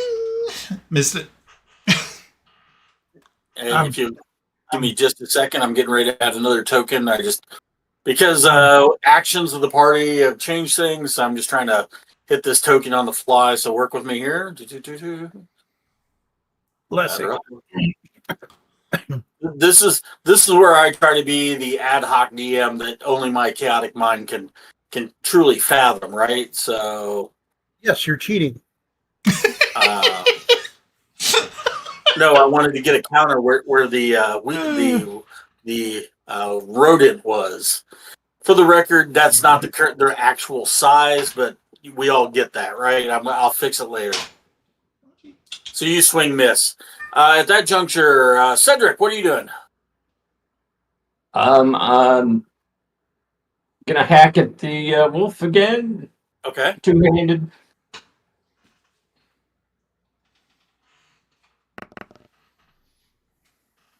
Okay. And I will add a D4 to my attack roll, which will make it hit. It will hit. It would definitely with that. For the record, the bless goes on for 1 minute. So for those people tracking at home, so you hit the wolf. Yeah.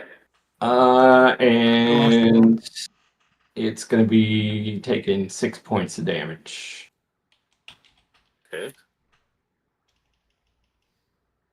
Got it. All right. Out of there, we're going to roll to the wolves.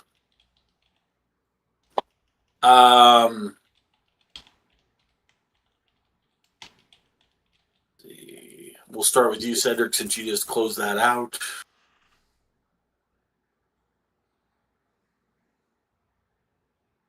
All right. We'll just go ahead and roll it first.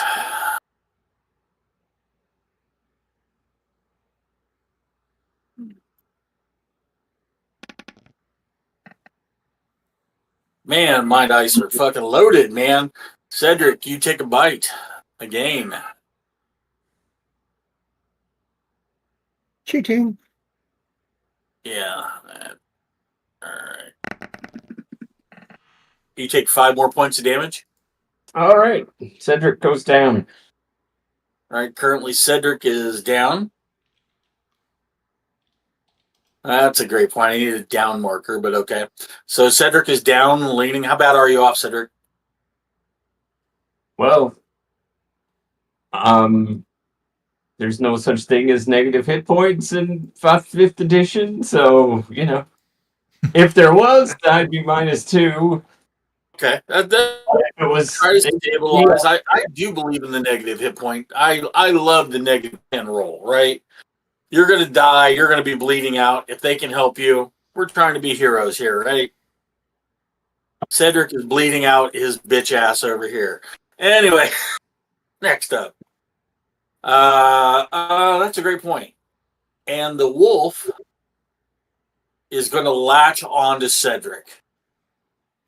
So this wolf is latched onto Cedric as a character. Next up is the secondary wolf. Going for Joff. I don't like how they dominate here. Yeah.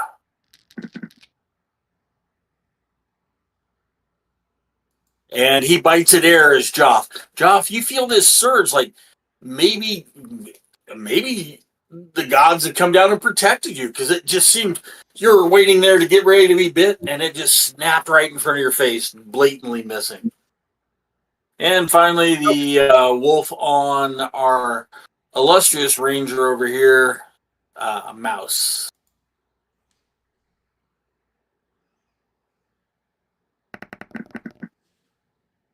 What's your armor class, mouse? 15. Actually, he might hit. What's his plus? He's not got a blessing. No, that didn't help for that. I was talking about the wolf. Stop looking. Oh, shut You're up. trying to rationalize a hit. You're cheating again. You take. He hits. 2d4. It's weird. Weird how it does that. You take 3 more points of damage. Okay, I'm down. So we now have 2 characters down. Yay. But we do have another character entering the round. So you're down right here. But on your round, as you give me a one-time animal handling check. Oh, okay. Cool. Animal handling check. Ta-da! Oh, yeah. No, I did great. That's a 5. Yeah, I don't... I'm going down, guys. You can at the beginning of every round, you roll an animal handling check. If you ever roll above 10, you're currently controlling your animal companion over here, who's not quite your animal companion yet, because he still doesn't know if he likes you yet. Right. But if you can roll above a 10, your animal companion can protect you Oh, as you're bleeding out. so, yeah, I guess it Does didn't that make sense? Yeah, that's fine. All right. So that's all the wolves, and that leaves top of the round. I'm sorry, Pav. What do you do?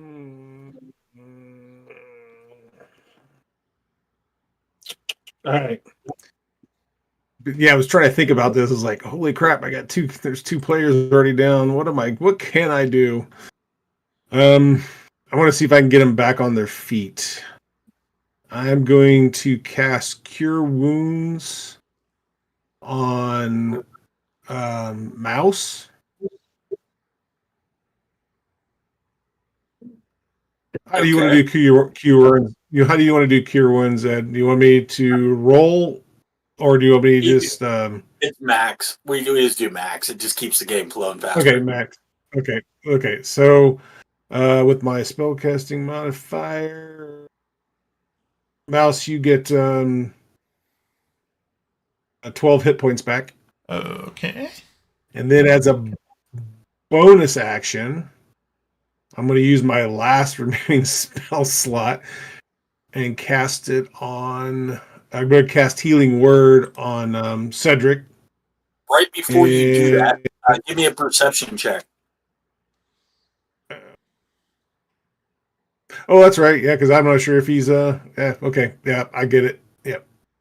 Let me roll here. Okay, so Joff, how much was that again? Did I get 14. 12. Oh, okay, cool. Oh, sorry about that. Okay, so it actually brings me all the way back up. Cool. Nice. Perception. Okay, I get a +6. So, and then roll. So I guess that's a 21. You see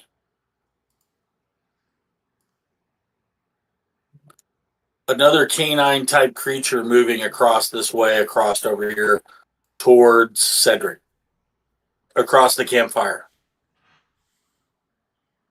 So it's I noticed it's a dog, right? It's not one of the. No, 20, you would have noticed it's a dog. You just noticed a canine. It's a canine. Okay. All right. All right. Cool. Well, I'm still going to. Campfire, the DC there, you just didn't quite meet the DC that I'd had set up to detect it was a dog versus canine. Yeah. Yeah. So- there's the cargo. There's the fire. So I just saw something. Yeah. Okay. But I'm going to cast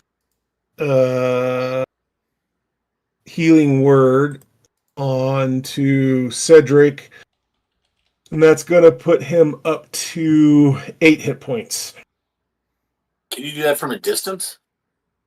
Yeah. Yeah, up to 60 feet. Okay. Word. For healing word, yeah. And it's a bonus action, too, so. Okay. Give me just 2 Unfortunately, seconds. it just takes my last spell slot.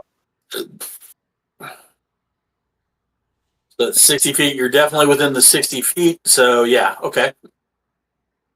So, Cedric, you also received the feeling and who's the deity that you prayed on for that one, Pop? Oh, let me see. Who's a good healing deity? I didn't even think about it. I was more concerned about getting these guys back on their feet. You're a cleric, man. You know And what? this might not work. I know. I'm just trying to. I had it written down. I just can't find where I put it all. I gotcha. All right, so you continue to call out to Bane. We'll just go with Bane because I think that's who you called to earlier, wasn't it? Oh, no, it's Pelor. Okay, so Pelor. Oh, it's Pelor. Okay. Yeah. You call Yeah. out to Pelor. Pelor, You're like, help my comrade, and you feel the power flow through you once again, and well, Joff. Oh, I'm sorry, Cedric. I'm sorry. Actually, it wasn't Pelor. It was Cord. Cord. That's why I was thinking. Okay. Yeah. I gotta keep track of all the deities that you've put and call out to. Yeah. You know what? That's probably not a bad idea. I've got a couple of them. So you're calling out to Cord. Cord, help him! Help him! Help my bitches! And all of a sudden, Cedric jumps up. Yo, bitches, be hipped.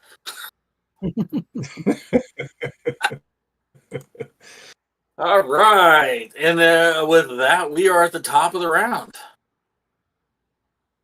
Fizz, what are you doing? Well, Cedric had fallen down, so I'm going to be angry and start running forward, and I'll go, yeah, get away. And I'm going to hit him with a closer range. I think it was the range problem. Give me a perception check as you're running that way. There's a lot going on in this campfire as we're sitting here. Obviously, you see Cedric go down. You're like upset. Your comrade's going. You're charging, and then he kind of all of a sudden stands up. But at the meantime, something's going on to your immediate left, and you can't figure that out. So, what was your perception roll? Waiting. You notice another canine as well creature coming in from the northwest or your immediate left or 11 o'clock. Well, that will change my trajectory too. But I'm still targeting the same one while looking at this newcomer trying to assess. But let's see if I can finally hit one. I'm assuming when you say finally hit one, you're still continuing your attack right here. Is that correct? Yes, of course. Roger. Okay. Protecting my newfound friend. Yeah, not the right one. There we go.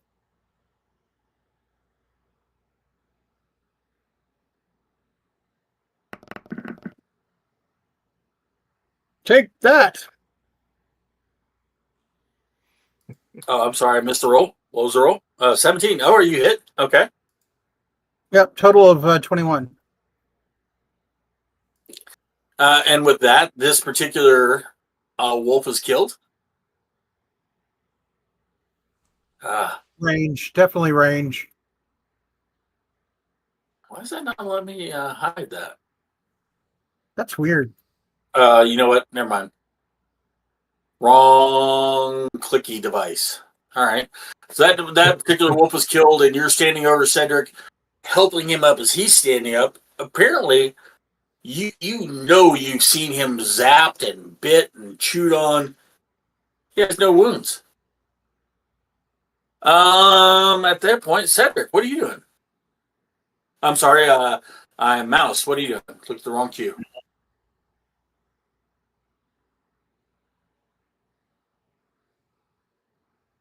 Mouse? I'm Mouse? sorry. Yep, go ahead. I'm sorry, Mouse. Yeah. Alrighty. So, okay, so I'm prone. I'm going to take my scimitar and sort of try to hit this guy right here. I think was that like a -4 that I take? If I remember right. Okay. Yay. Just what I need. Alrighty. So let's go. Scimitar. Okay, cool.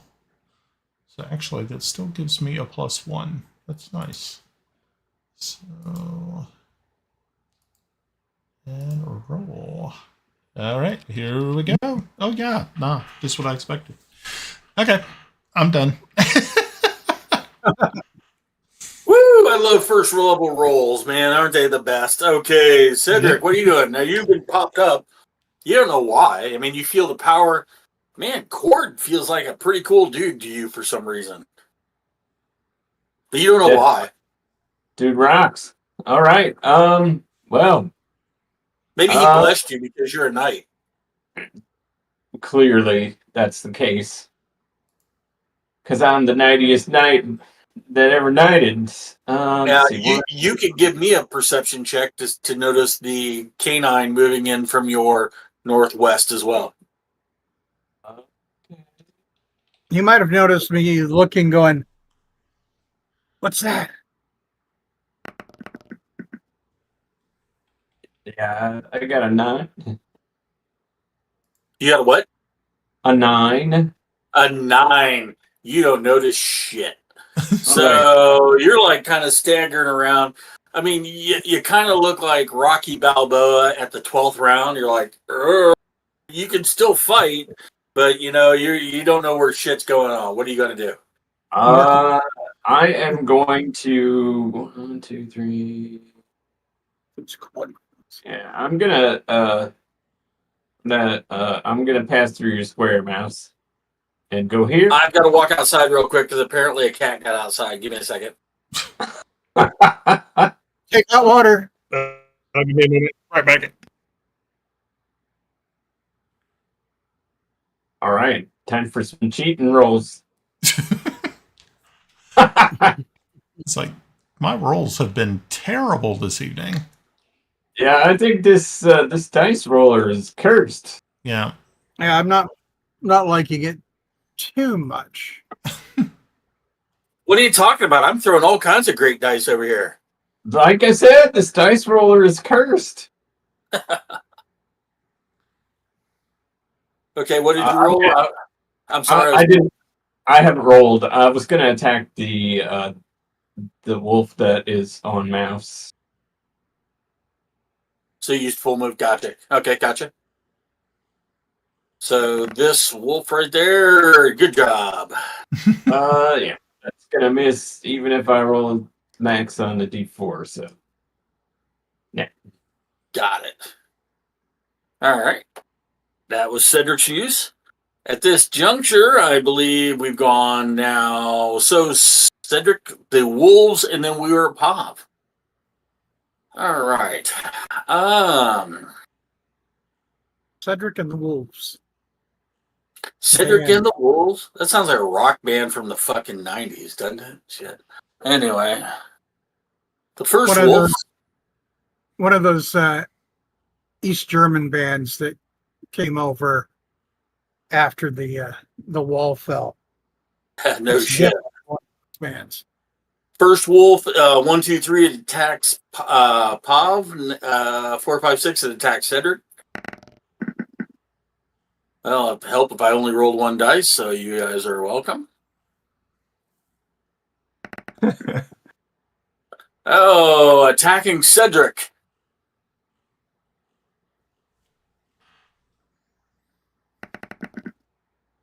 misses. The wolf snaps at you. Actually, the wolf's at advantage. He's within 5 feet. Sorry. Still misses. Cedric, you're in the middle of these attacking wolves, and you're beating them off. Two-fisted. Anyway. Damn. Damn. And in fact, I'm going to do a really quick intelligence check on each of the wolves. First wolf. Second wolf. This particular wolf is going to move away, which will provoke an attack of opportunity for Joff and Cedric if you choose to use it. As it moves away, this one's going to stay to attack. Oh, hell yeah. Cedric hits. Cedric hits. He has an opportunity. For 7. Okay. And I Joff? have a. So I got a question. Can I do that? No, I don't have. I don't really have. I think it's a feat where I can use a spell to do as an attack. I think it's Yeah, you can't do a spell, but you can do an attack. Like you could, it's I can do an it's attack. engaging. You get one quick shot at it. All right, give me a second here.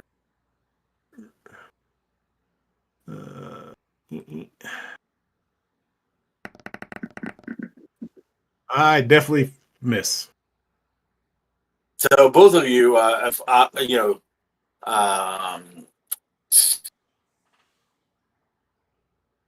Cedric, you swing, you hit it. Joff, you take a swing, you miss, but it's definitely running fast and away from the evening. All right, the other wolf is going to attack. 1, 2, 3, 4, 5, 6. So 1, 2, 3, it's going to attack Cedric. 4, 5, 6, it's going to attack a mouse.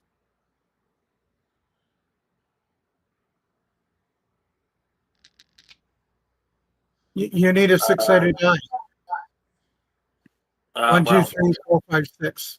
Yes, I rolled the wrong. Shut up, Albie. Don't mess with my fucking.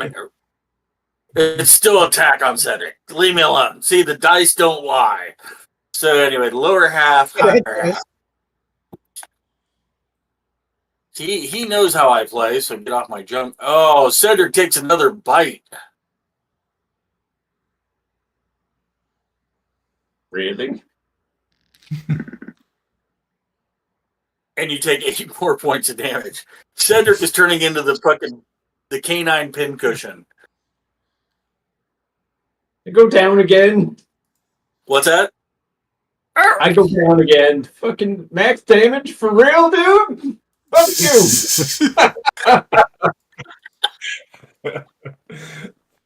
For the record, so Cedric runs over, hits one of the wolves. He runs off, and he's like, "Ha! I finally did something." And he's now down into another blubbering pool of.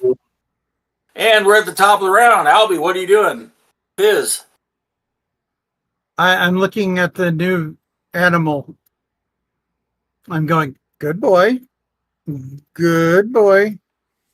And I'm going to start backing my way this way. Give me an animal handling. I'm going to say, if it comes at me, zappy zappy. But You're trying to negotiate with it. You're like, good boy, good boy. So let's give it animal handling there. now, where's that skill?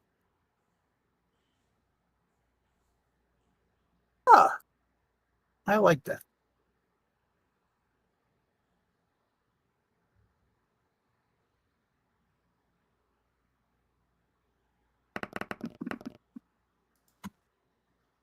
Straight up, 7.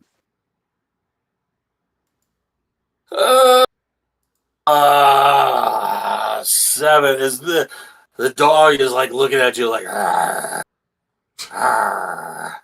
And at about that point, the dog for that screen bounds over here and starts bounding to the party. What do you do?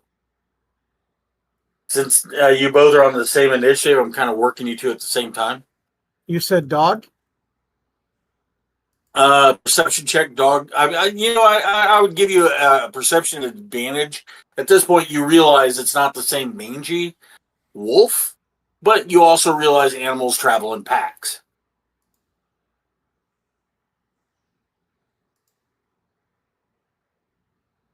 You want me to go do a perception, or Well, I didn't hear what you said. did you want me to roll that perception? Yes, please. Or are you just going to let it go? All right. Let's see what your perception is, because you asked dog. Yeah, you recognize it as a dog, not a wolf at this juncture.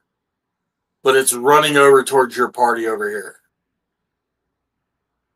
Guys, the dog. It's behind you. A dog. Okay. That's all you hear. All right, guys, you hear the dog is behind you. We go into the next round, or the next action. It didn't attack me. Well, do you want to attack? I'm not certain. I'm going to let it go. You're going to let it go. Great. All right. What It didn't attack me. I don't want to piss it off and make it attack me. That's a question, isn't it? No, it's not a question. All right. Mouse, what are you doing? You hear behind you from Fizz, dog behind you. Okay. So my concern is the big ass wolf that's right in front of me. That's already hurt me pretty bad the first time.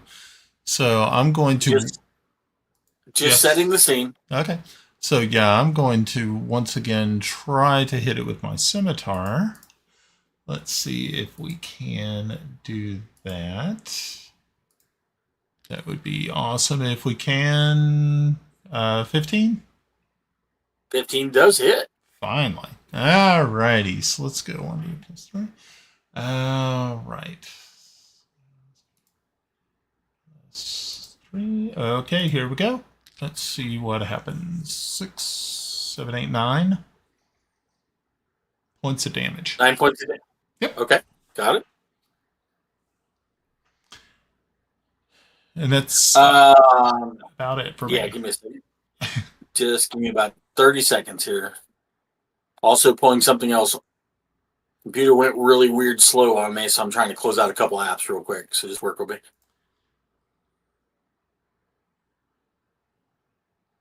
There we go. All right. And so you did how many points damage? 9. 9 points of damage. Yep. That's the first time that one's been hit, so he's still standing. All right. And at that point, Cedric, what are you doing? Actually, he'd been hit before because I shot him with an arrow.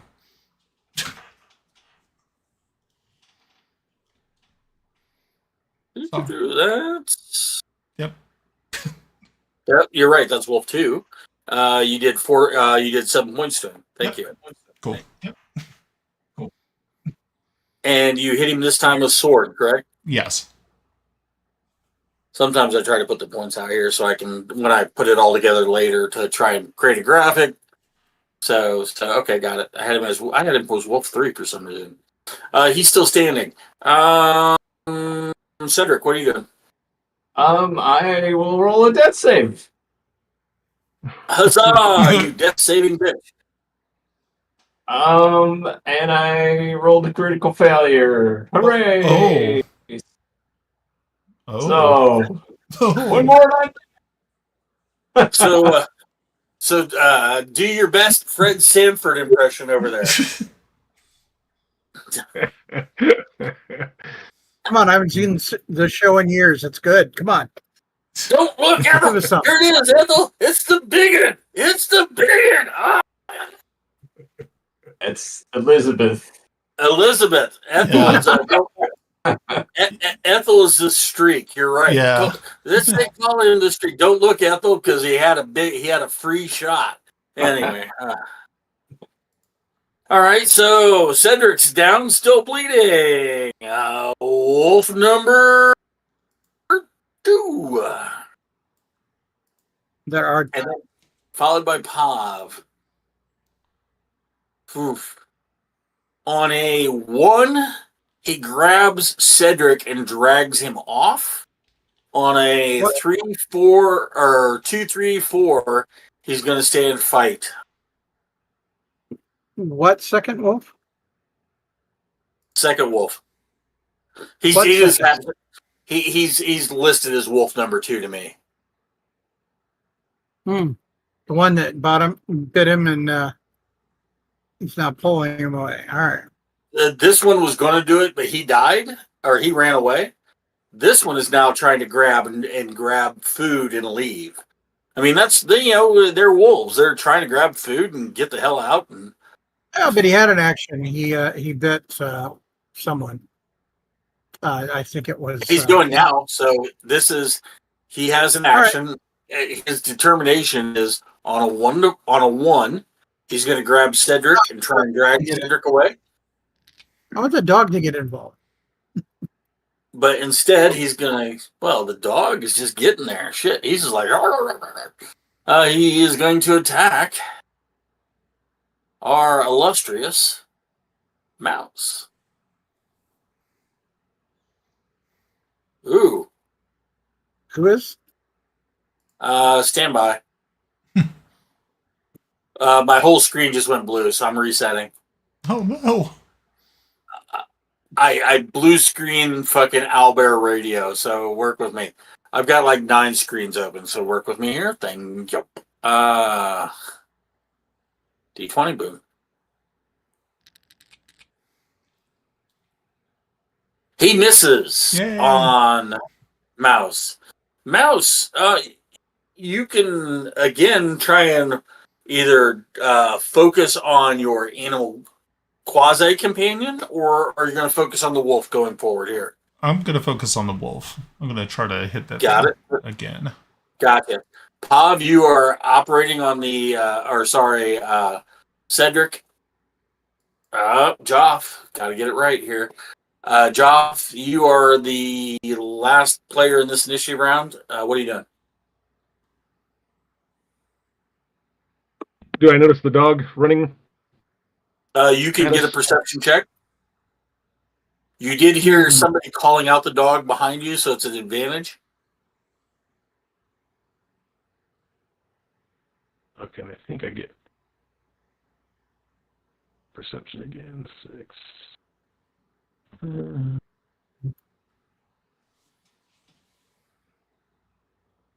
And I. Ooh. Yeah, you noticed. There's this awesome dog. He's got a collar on. He's a little bit red bone, kind of a little bit of a mix of a red bone, kind of he's a bigger dog. He's like, you totally get this. He's a dog. I'm sorry, I heard you, Albie. What'd you say? No, I was going to say, was there a reaction to the dog when I said what I said? I was. Yeah, you're kind of seeing it spill out in front of you. And I wanted to see if the dog reacted to me calling it dog behind you. And dog didn't care. Behind it. Okay, well, it could be an intelligent dog. Could be a were dog. It could be something I have no fucking idea with because I'm a level 1. So for you just yelled, "Look out, dog!" Or you yelled, "Dog behind us!" Dog behind. And out of that, we now have our good Joff. You look over and you're like, it's a dog. He's got a collar on. Who's a good boy? You almost want to run over. He just looks like such a happy dog, except he's snarling and looking a little bit like Cujo at the moment. Like, who's a good doggy? Who's a good doggy? I mean, I would. And for the record, I was called a pussy by the chick that was in the movie Cujo. And I told her that movie, I love the movie because they were playing D&D. She's the mom, all that kind of stuff. But it scared the hell out of me when she was in E.T. with the kids playing D&D. And she goes, "You're a fucking pussy." So, anyway. Damn. Nice. Highlight of my day. All right. So anyway, we're at our boy Joff's turn. Joff. He recognizes there's a dog. There is still a wolf. We do have Cedric on the ground, bleeding out rather profusely. We have Mouse engaged with the wolf. You do see Mouse's ferret is moving around and kind of jostling around the upper sides of the tent. And you see this dog. You see Fizz off in the distance, but that's with your 20 perception. It's almost like the world just slowed down for a minute, as if Cord reached down to you and paused this moment so you could make the perfect decision based on your faith. What are you going to do? And here I was actually going to call out to somebody else. You know what? I'm going to stick with it because I'm going to cast. Okay, so I've got the whole scene here. There's obviously the wolf. I have a friend that's down where the wolf is almost trying to attempt to drag him away, and then this like dog shows up. And we know they're domesticated. So I'm going to cast Radiant Flame. It's a cantrip on the wolf, and I'm going to call out the Pelor because it's fire. I stand corrected. It was Pelor earlier. We kind of got into the Cord Pelor, so you are now calling it Pelor. It was originally Cord, but now it's Pelor because I'm trying to theme it because Cord was the thing of battle. Pelor is the god of light, I think, if I remember right. So I'm going to call out Sacred Flame. I'm going to call out the Pelor. Let your radiant justice sizzle its fur. You have to roll a dexterity save. Got it. All right. You're doing Radiant Sacred Flame. Yeah. Sacred Flame. Sorry. Yeah. Sacred Flame. My bad. Yeah. No, I think I said Radiant Flame. But it does radiant damage. Yep. Pulling it up right now. So, Sacred Flame, flame-like radiance descends on a creature that you can see within range. The target must succeed a dexterity saving throw or take 1d8 radiant damage. No cover benefits. All right, so I need a d20. And I think you have to...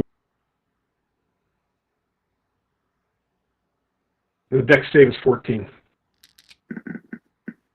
Oh, shit! These are some dexterous dogs. Matter of fact, they're the dexterous dogs of Dogtown, yo. Damn it. All right. Unfortunately, that was my action. You do have a move action. Yeah, but if I want to move, I want to... Can I don't know, actually grabbing Cedric and moving is an action, so I would allow you to grab Cedric and pull him out of the way. You'd have to make a 2-hit on an armor class 10. To grab somebody that's prone, just grab him, drag him out if that's what you want to do. So just a straight roll? Yep. You just got to hit a 10. All right, so you have hold of Cedric and you're pulling him back. Can you move both the tokens where you're taking him to? I'm going to pull him. I'm going to pull him this way. So I'm going to. That's about as far as you probably get. So I could give you that. All right. All right. We're at the top of the round. How we doing, Fizz? Good. I see him pulling one of our compatriots out of the way, so I'm going to... I don't want to get that close now. I'm going to try to nuke said dog that was pulling him. Okay. Can I get a correction? You said dog versus wolf. The canine. Okay, because we have now established there are dogs and wolves here. Yeah, the wolf was the one pulling, so yes. Here we go.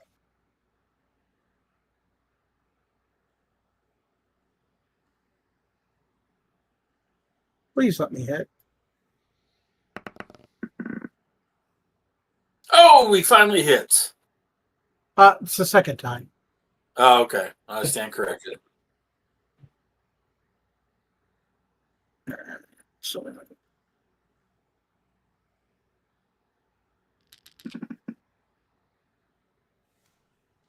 4 points of Oh, damage. with what did you hit him with? Eldritch Blast. So, Mouse, you're sitting there and you're engaged. You're kind of pushing this wolf, this mangy wolf. It's dirty, nasty, and you're fighting it hand in hand, as would be imagined in close combat. And all of a sudden, this Eldritch Blast comes in, and you're holding this smoldering wolf carcass. What do you do? Oh, I just Eat it, Joe. just throw it off of me and be like, yeah, just breathing pretty heavily, like, oh my gosh, that was close. Oh. I just kind of look around real quick and I see Joffrey pulling Cedric away, and I can see he's not looking good. Be like, oh, that looks bad. That looks really bad. And I jump up as fast as I can and kind of run over to him. But wait. Yep. Wait. As you jump up, you do notice the dog. We're still in combat round. Oh. You have your ferret on the tent, and you almost feel like it debated for a minute there, right? Does it want to jump in and help? Matter of fact, in your mind, if you roll below a 12 on a perception, you know for a fact that ferret was going to help. You know it. Okay. So, but you also see this dog over here that's just like, argh. What are you doing with that?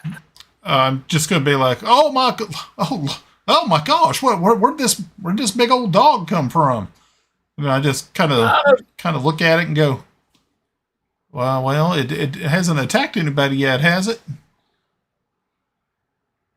Nobody? Is that a question of the party? Yeah, it's a question to the party. Yeah, I was in. Yeah. Yep. It has not. Oh well, that's kind of good. I'm gonna try to call it to me. Like, first throw your perception dice on the ferret on how well you think the ferret was gonna jump to save you.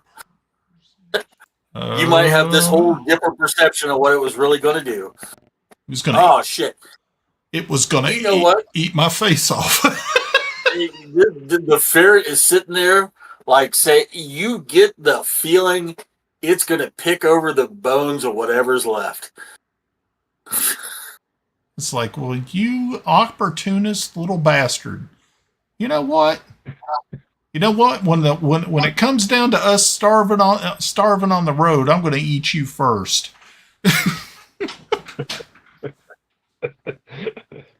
Hold on. Hell, I should give you to this dog. Just like, hey, everybody, Peppercorn can't be trusted. He's an asshole. Peppercorn rolled a 1 on its perception, and it's like looking at you like,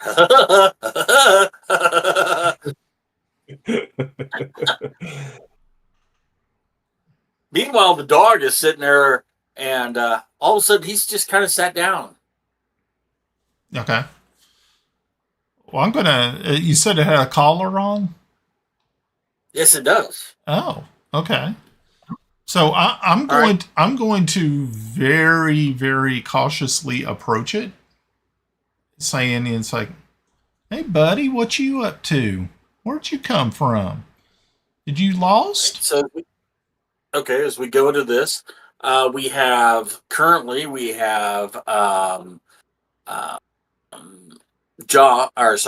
Mouse approaching the dog. We have Joff dragging Cedric over to the fire, and I'm assuming administering some type of first aid. I'm going to use my. Let's do a quick round robin. What everybody's doing, we'll handle that real quick. Starting with Cedric, or sorry, with Joff.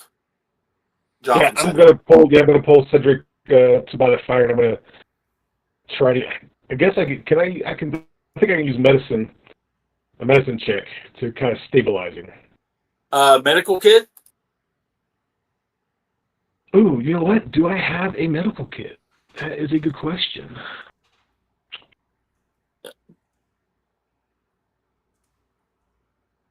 I do not.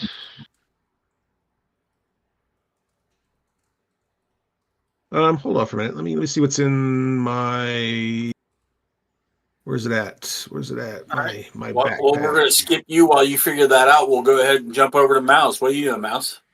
You're sitting there trying to communicate with the dog and check his collar, correct? Yep. Yeah, I'm gonna, I guess, do an animal handling check to see if I can get in close and see if there's anything on his collar that I can determine Okay. if Do an he's animal handling. I'm going to pull something up real quick while I'm dealing with Fizz. Okay. So throw me an okay. animal handling real quick so I can.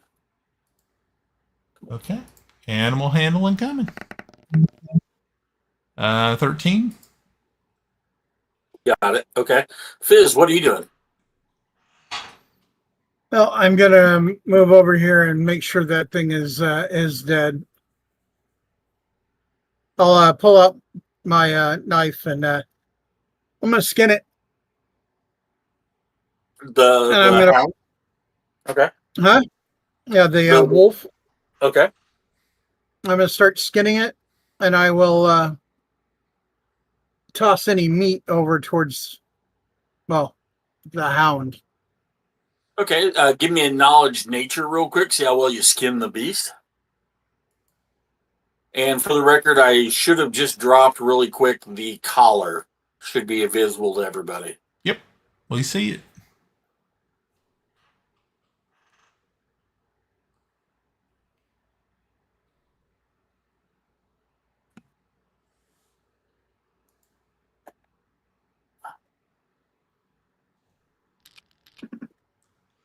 I didn't know they had those kind of latches in D&D. 17 on that. 17. I didn't know they had those kind of buckle latches in D&D. All right, with a 17, you get a really good wolf carcass, and you're actually able to gain probably 2 or 3 good pounds of meat. Are you sure you want to throw it to the dog, or I mean, you I'll heard throw that? back straps and one like thigh over to him. Okay, He needs so more. Lots more. I'll give it to him. with that roll, as you're tossing offal, entrails, and pieces parts over to the dog, ironically, right at Mouse's feet. He's over like, here, puppy, slop. There goes the liver. Here, puppy. Here's a couple of entrails at the liver. The dog is actually paying a little bit more attention to the shit that's on the ground, which allows Mouse to look at his collar, which he sees right there, and you're able to get a pretty good wolf pelt out of it as well. Nice. It's a complete wolf pelt. So if you were to go into town and try and sell it, this might, for you, this might be a gold piece worth of wolf pelt because it's pretty good. Could be enough is there that you can fasten it into a cloak. Any of you gentlemen who are more manly, would you like to take this and make a mantle for yourself? Well, let's get through the rest of the party real quick, and then we'll go from there. Pav and Mike, what are you guys doing? I mean, Pav, you're doing some type of healing check, I seem to recall. Yeah, so there's 2 ways I could do this. If I had a healer's kit, I can use that versus a medicine check. So I don't need a healer's kit. This is your discretion. This is the DM. I don't know how I would do a stabilize a creature doing a medicine check without equipment. But for looking it up, it looks like there's options. I can do a medicine check, or I can use the healer's kit. If you don't have a healer's kit, so the first thing you do is you shake him 3 times and you say, "Are you okay? Are you okay? Are you okay?" And he's like, So then the next thing you do is you assess bleeding, and you apply tourniquets to all of his pieces that are bleeding, and you stop bleeding. So you're just performing basic first aid. I would do a heal check versus a healing kit, unfortunately, because you don't have a healer kit with you. All right. So do I just do a medicine check? Yeah. Yeah, a medicine check. I'm sorry, not a heal check. Thank you. Okay. Okay, so I get a +6. Yeah, it should be Whiz Plus. Wow. A Mm. 9. You kind of stop the bleeding, but Cedric is over there. He is not in good shape. He's stabilized. He's bleeding. He's hurt.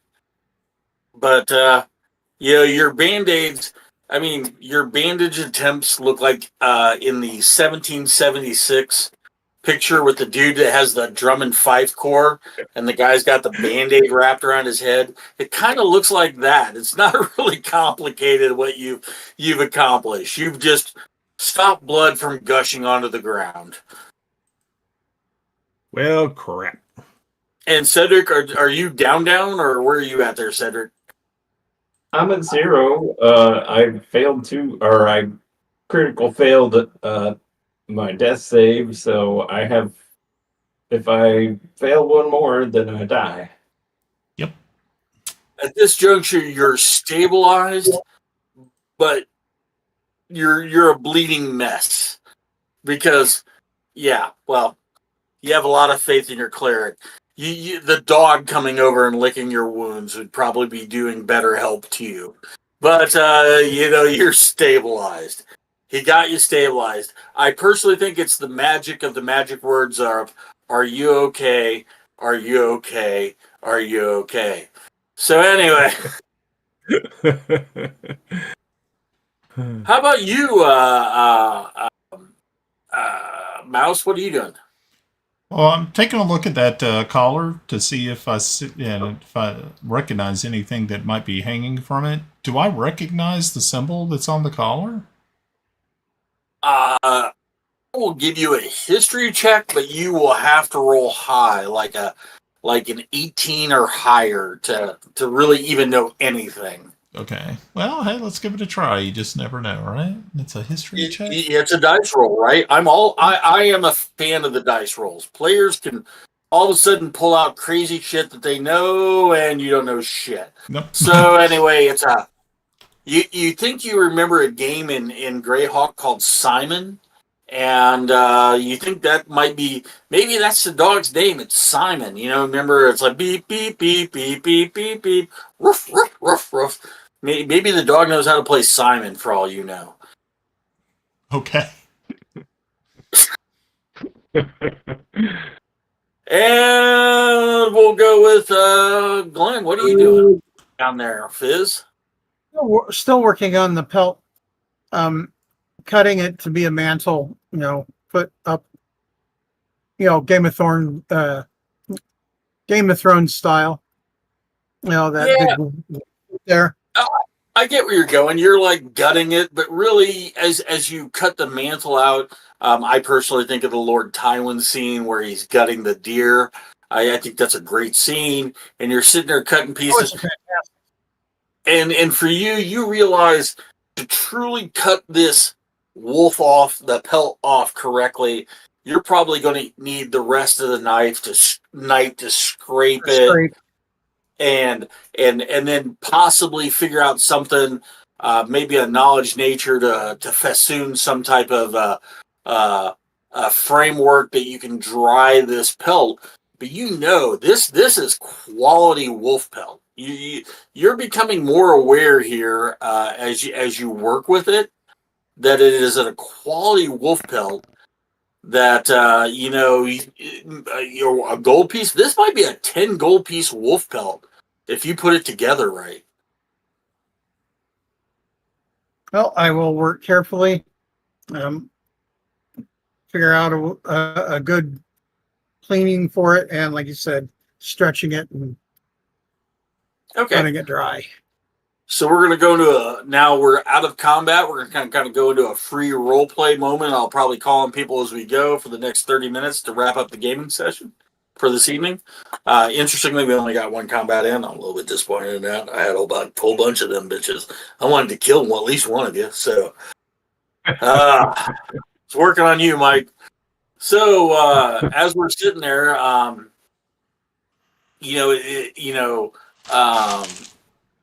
Joff, you're sitting over there saying prayers and laments over Cedric, like, Hail Mary, full of grace, help me win this stock car race, and other things like that to try and get some help or for whatever deities. What are you doing?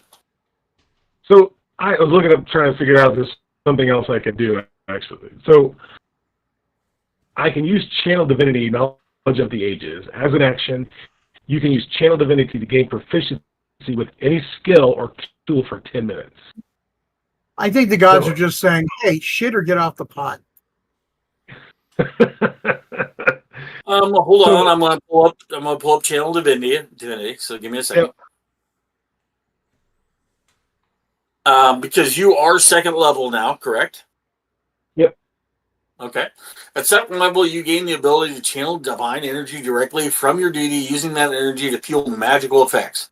You start with 2 such effects: turn undead. Some domains grant you additional effects as you advance in levels. So I got knowledge of the ages.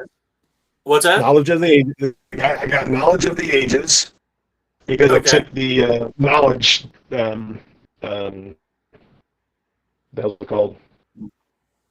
Domain. Divine. Yeah. The knowledge. Okay. So I will give you an advantage roll using knowledge of the ages.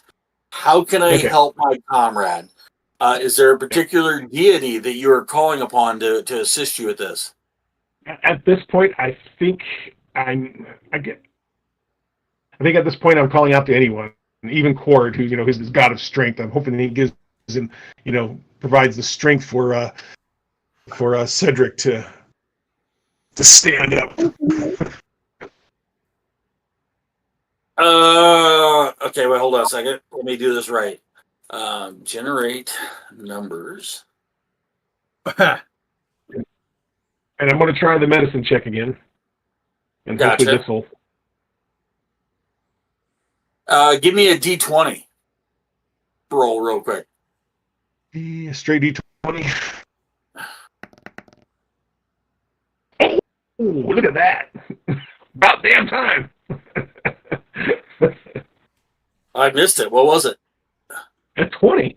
A natural 20. Oh. Okay. Interesting. You feel as you're calling on this energy to help, you feel like the deity Obad High, nature, wilderness, balance, is surging through you a little bit. Not in a druidic sense, but as a deity sense.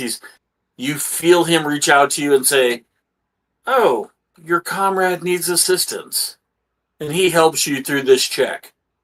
You get a roll advantage with your heal check on Mike. Okay, cool. All right, so here's... Okay, so I get a +6. All right. There is it. This first roll. So that's an 18 on that one. Oh, well. Let's see if I can get something a little better. There is an advantage section. You can click the dice for advantage or disadvantage, just so you know. Can you? Yeah. All right. Oh, I didn't see that. Oh, there it is. Yeah, okay, I see it. All right. Yeah, but the 18 is the highest one. So you, with your 20, you do get a brief vision of Obad High, god of nature, the woodlands and stuff like that. So I'm going to drop that in the Dungeons and Dragons chats for Obad High. If you're not familiar with him as a god, but you kind of feel that, and you feel like, oh, I can use some of these grasses, and you kind of create a quick poultice, and you pack it on your comrade, and he immediately feels better, and he kind of wakes up, and you're at 1 hit point as you've regained there, Cedric.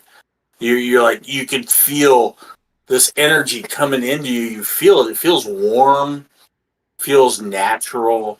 It feels like, as you sip water, it tastes like the purest water you've ever felt as you feel the powers of Obad High heal you.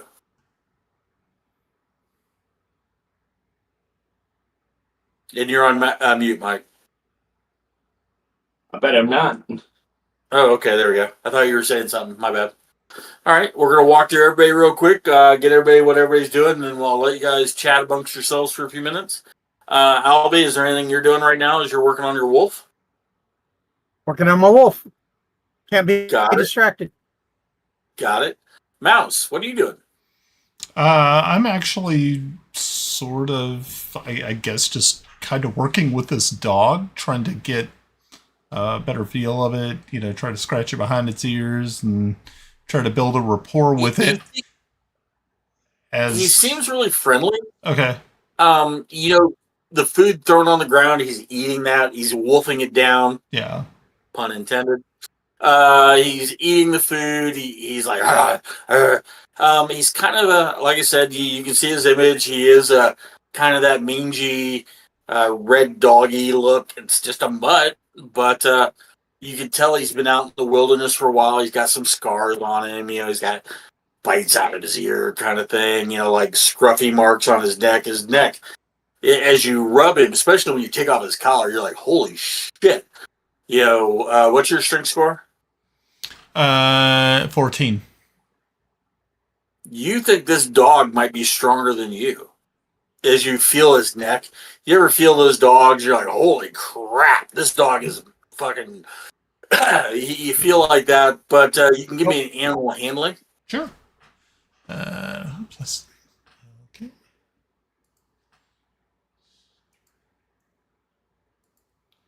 Come on, animal handling check. Let's see. Oh, yeah, that's nice. Oh, yeah. Yeah. Yeah.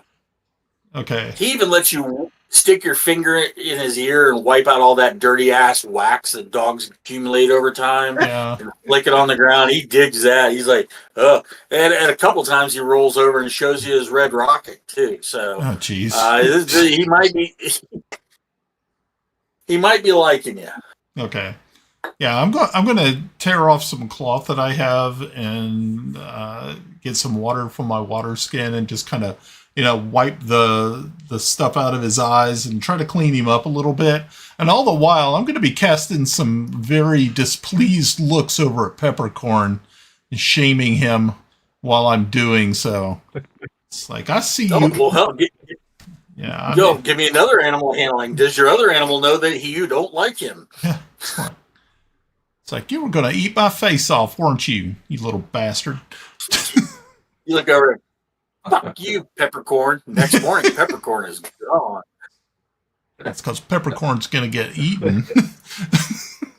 Fucking Peppercorn. All right. Up in my things, he's getting eaten. Oh, not as good that time. Peppercorn looks at you like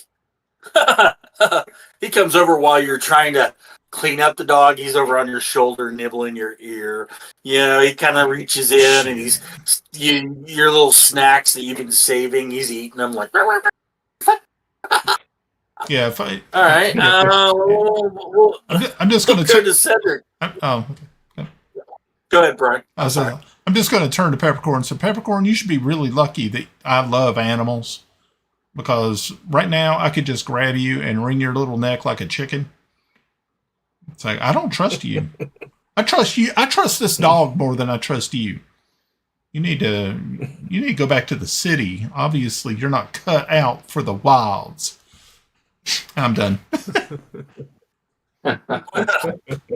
So Peppercorn looks at you for a minute like, oh, so you think I'm a hood ferret. I gotcha. You kind of get that perception from him. Hood ferret.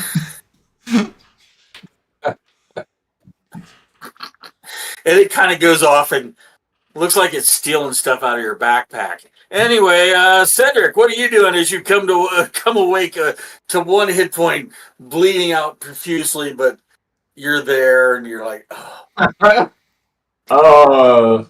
I'm gonna lay on hands on myself. all right. For my full charge, calling upon the strength of Cord. And then I'll stand up and say, did we win? You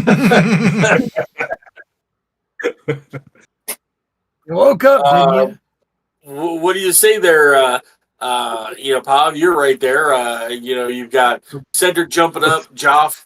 You look at him like, it's a miracle! It's a miracle! Performed a miracle! Thank the divines. You're breathing, you're alive. I was a little worried there. I thought maybe I caused a bit more injury right here. I kind of point to his neck. Look like an artery is bleeding out. Oh yeah. Chicks dig scars. It's gonna be awesome. All right. And the I'm final truly- person we have out truly there ready is, for it. obviously, we have Fizz. Fizz, what are you doing out there? You're just still scraping on your you're kind of all now gathered around the fire. You think the wolves are gone. One wolf did run off, so for any clarity. But you do have this dog that's here as well that is staying. And we have Mouse that appears to be bonding with it more than he bonds with his ferret. Does anybody want to do anything before we go ahead and wrap this scene for the evening? I'll point over and say, guys, if somebody wants to, there's another wolf over there.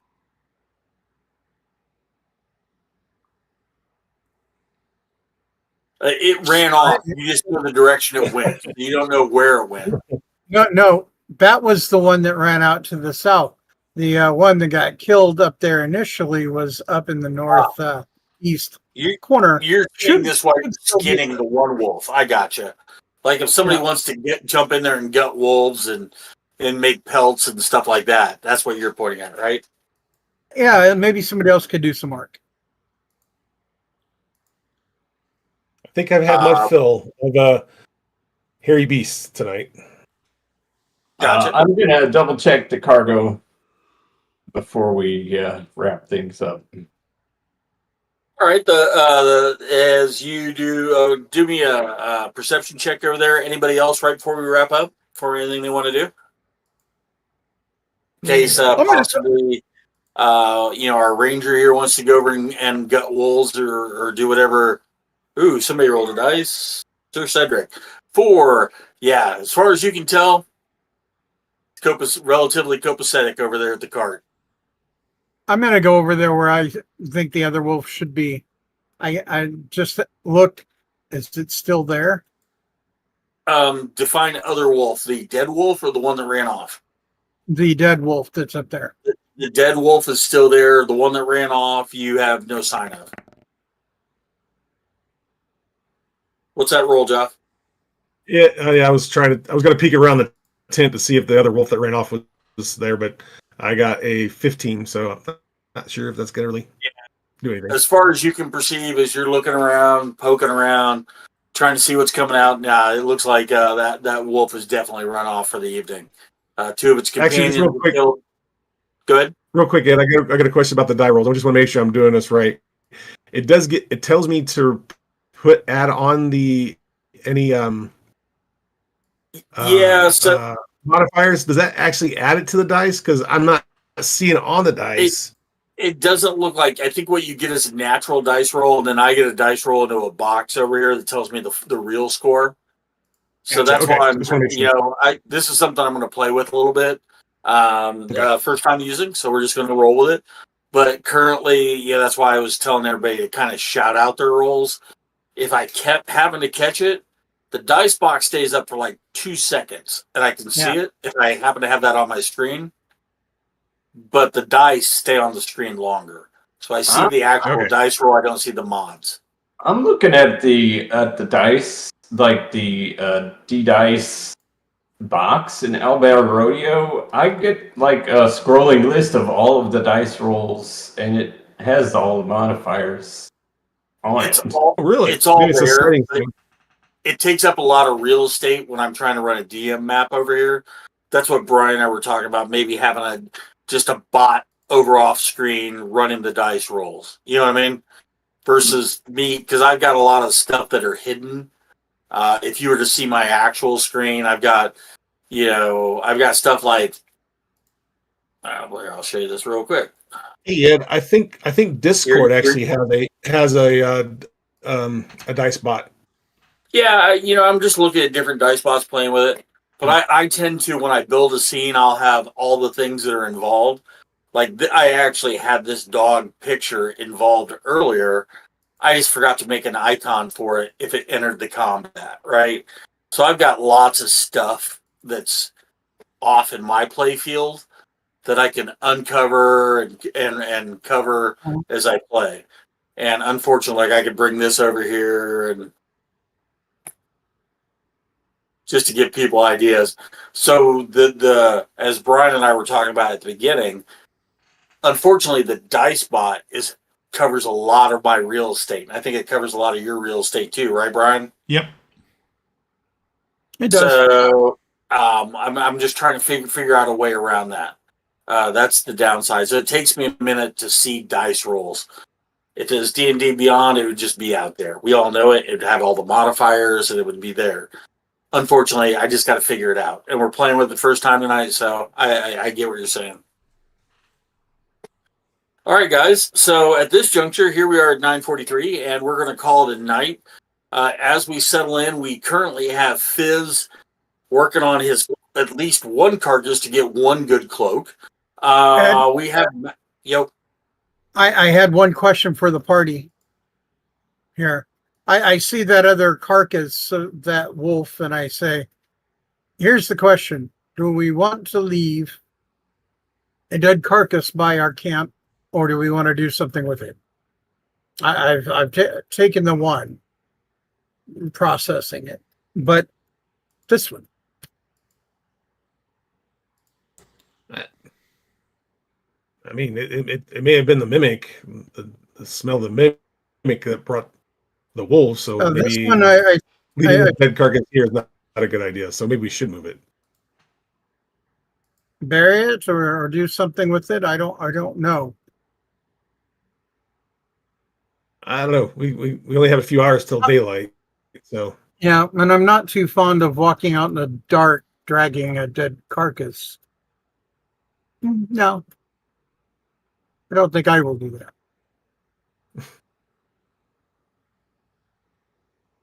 I could go with you. I mean, actually, thinking about it, Joff just thinks about, oh yeah, and he pulls out his little light rock. We can take it out as far as we can and just come back. As long as it's not near the camp.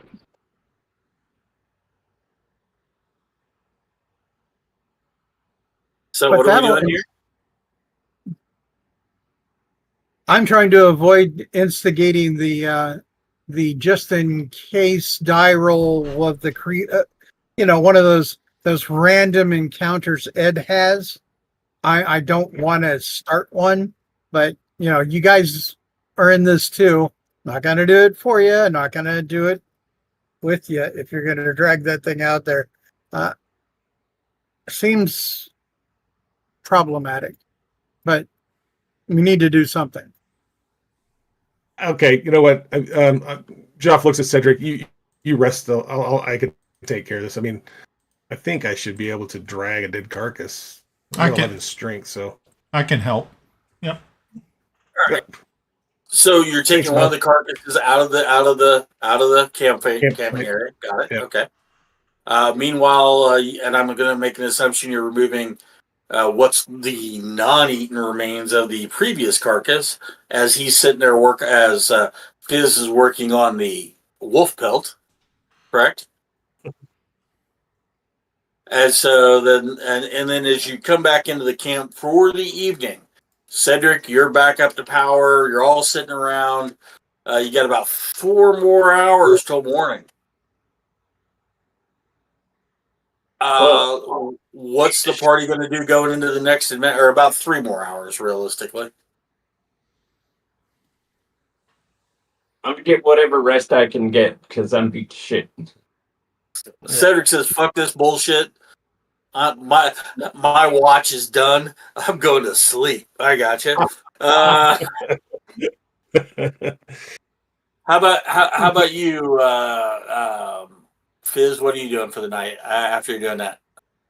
Well, being an elf, I have that, kind of cross my legs, humming, and short while I'm all the rest I need for the evening. So if that's the case, then I'll do that and stay up afterwards. Okay. How about you, Joff?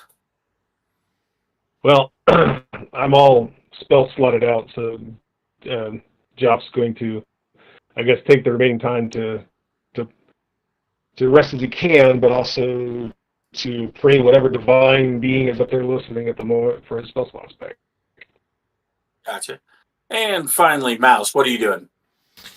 Oh, well, let's see. Probably, I don't know if it was my turn to take watch or whatever, but I was going to set up for a little bit, keep an eye while other people tried to catch some shut eye and stuff like that. At least get at least enough time that and also kind of like I said, build a rapport with this strange dog. I think that's what I'm going to try to do. Yep. First for the ferret. He's staying neutral, and the dog. He's gonna try to He's eat. pretty. Yeah. Oh, I thought he was gonna try to eat my face off. He's staying neutral too, so you're kind of like petting them both. They don't like each other. You're kind of like, you kind of do the thing like, come on, grab the dog by the ear, grab the ferret. Come on, you guys can kiss each other on the nose. Come on, I know you can, but no, they don't want to do it. So I'm just gonna bend down really close to the dog and whisper in its ear, "You can eat that ferret anytime you want." roll animal handling. You have my permission. Okay, animal handling. If you roll a 20, the one time you speak dog, this will be awesome. Oh, that'll be Eat fun. the ferret whenever you want. Eat that.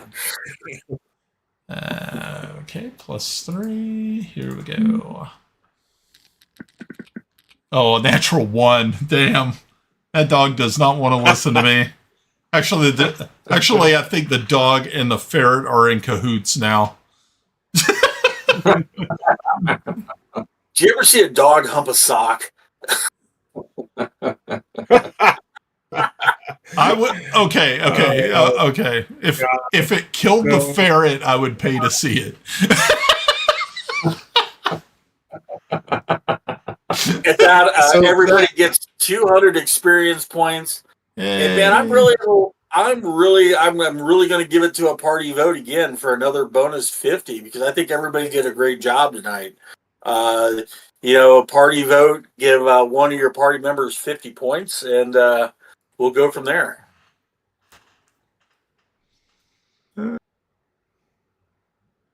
How many points did we get? 200. 200 points everybody gets. 200. There's a bonus 50 on the table, so the party gets to vote. It can be roll. I mean, however the party wants. You guys get to divvy that 50 points up. Brian didn't role playing well, so I mean that works for me. Okay, we got to vote for Brian. Is there everybody else?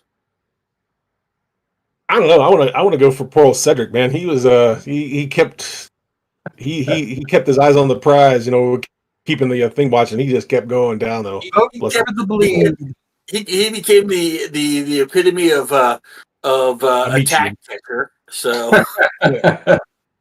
Hey, Mike, your armor, you might want to get some of those big padded attack dog cuffs for your arms. Duly noted.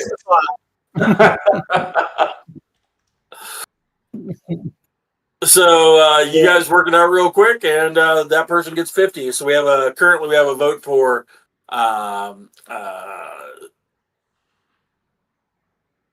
Cedric. Or I'm sorry, Cedric. Anybody else? Oh, I guess I'll vote for Cedric too. Gosh. You Mouse and you both get 50, right? Is that how it works? Said? What's that? Yeah. if they tie, they both get 50. No. I kind of wanted to vote for Joff because he definitely did his cleric thing like Superfly. All right. Yeah, what's that little card index thing that they used to have on the desk? The Rolodex. Rolodex, The yeah. Rolodex? Yeah, I think he was working that God roll it out just perfect. You know what? Played those I'll- gods. I really need to brush up on all the deities in Greyhawk.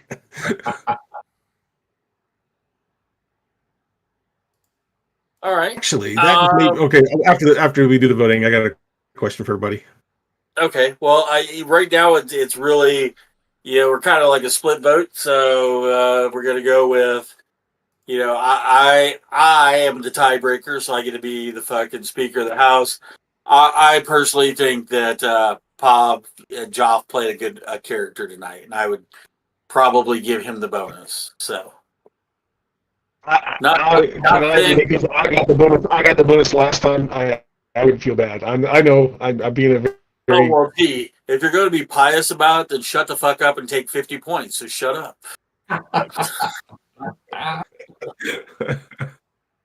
Okay. And at that point, we're going to wrap the session.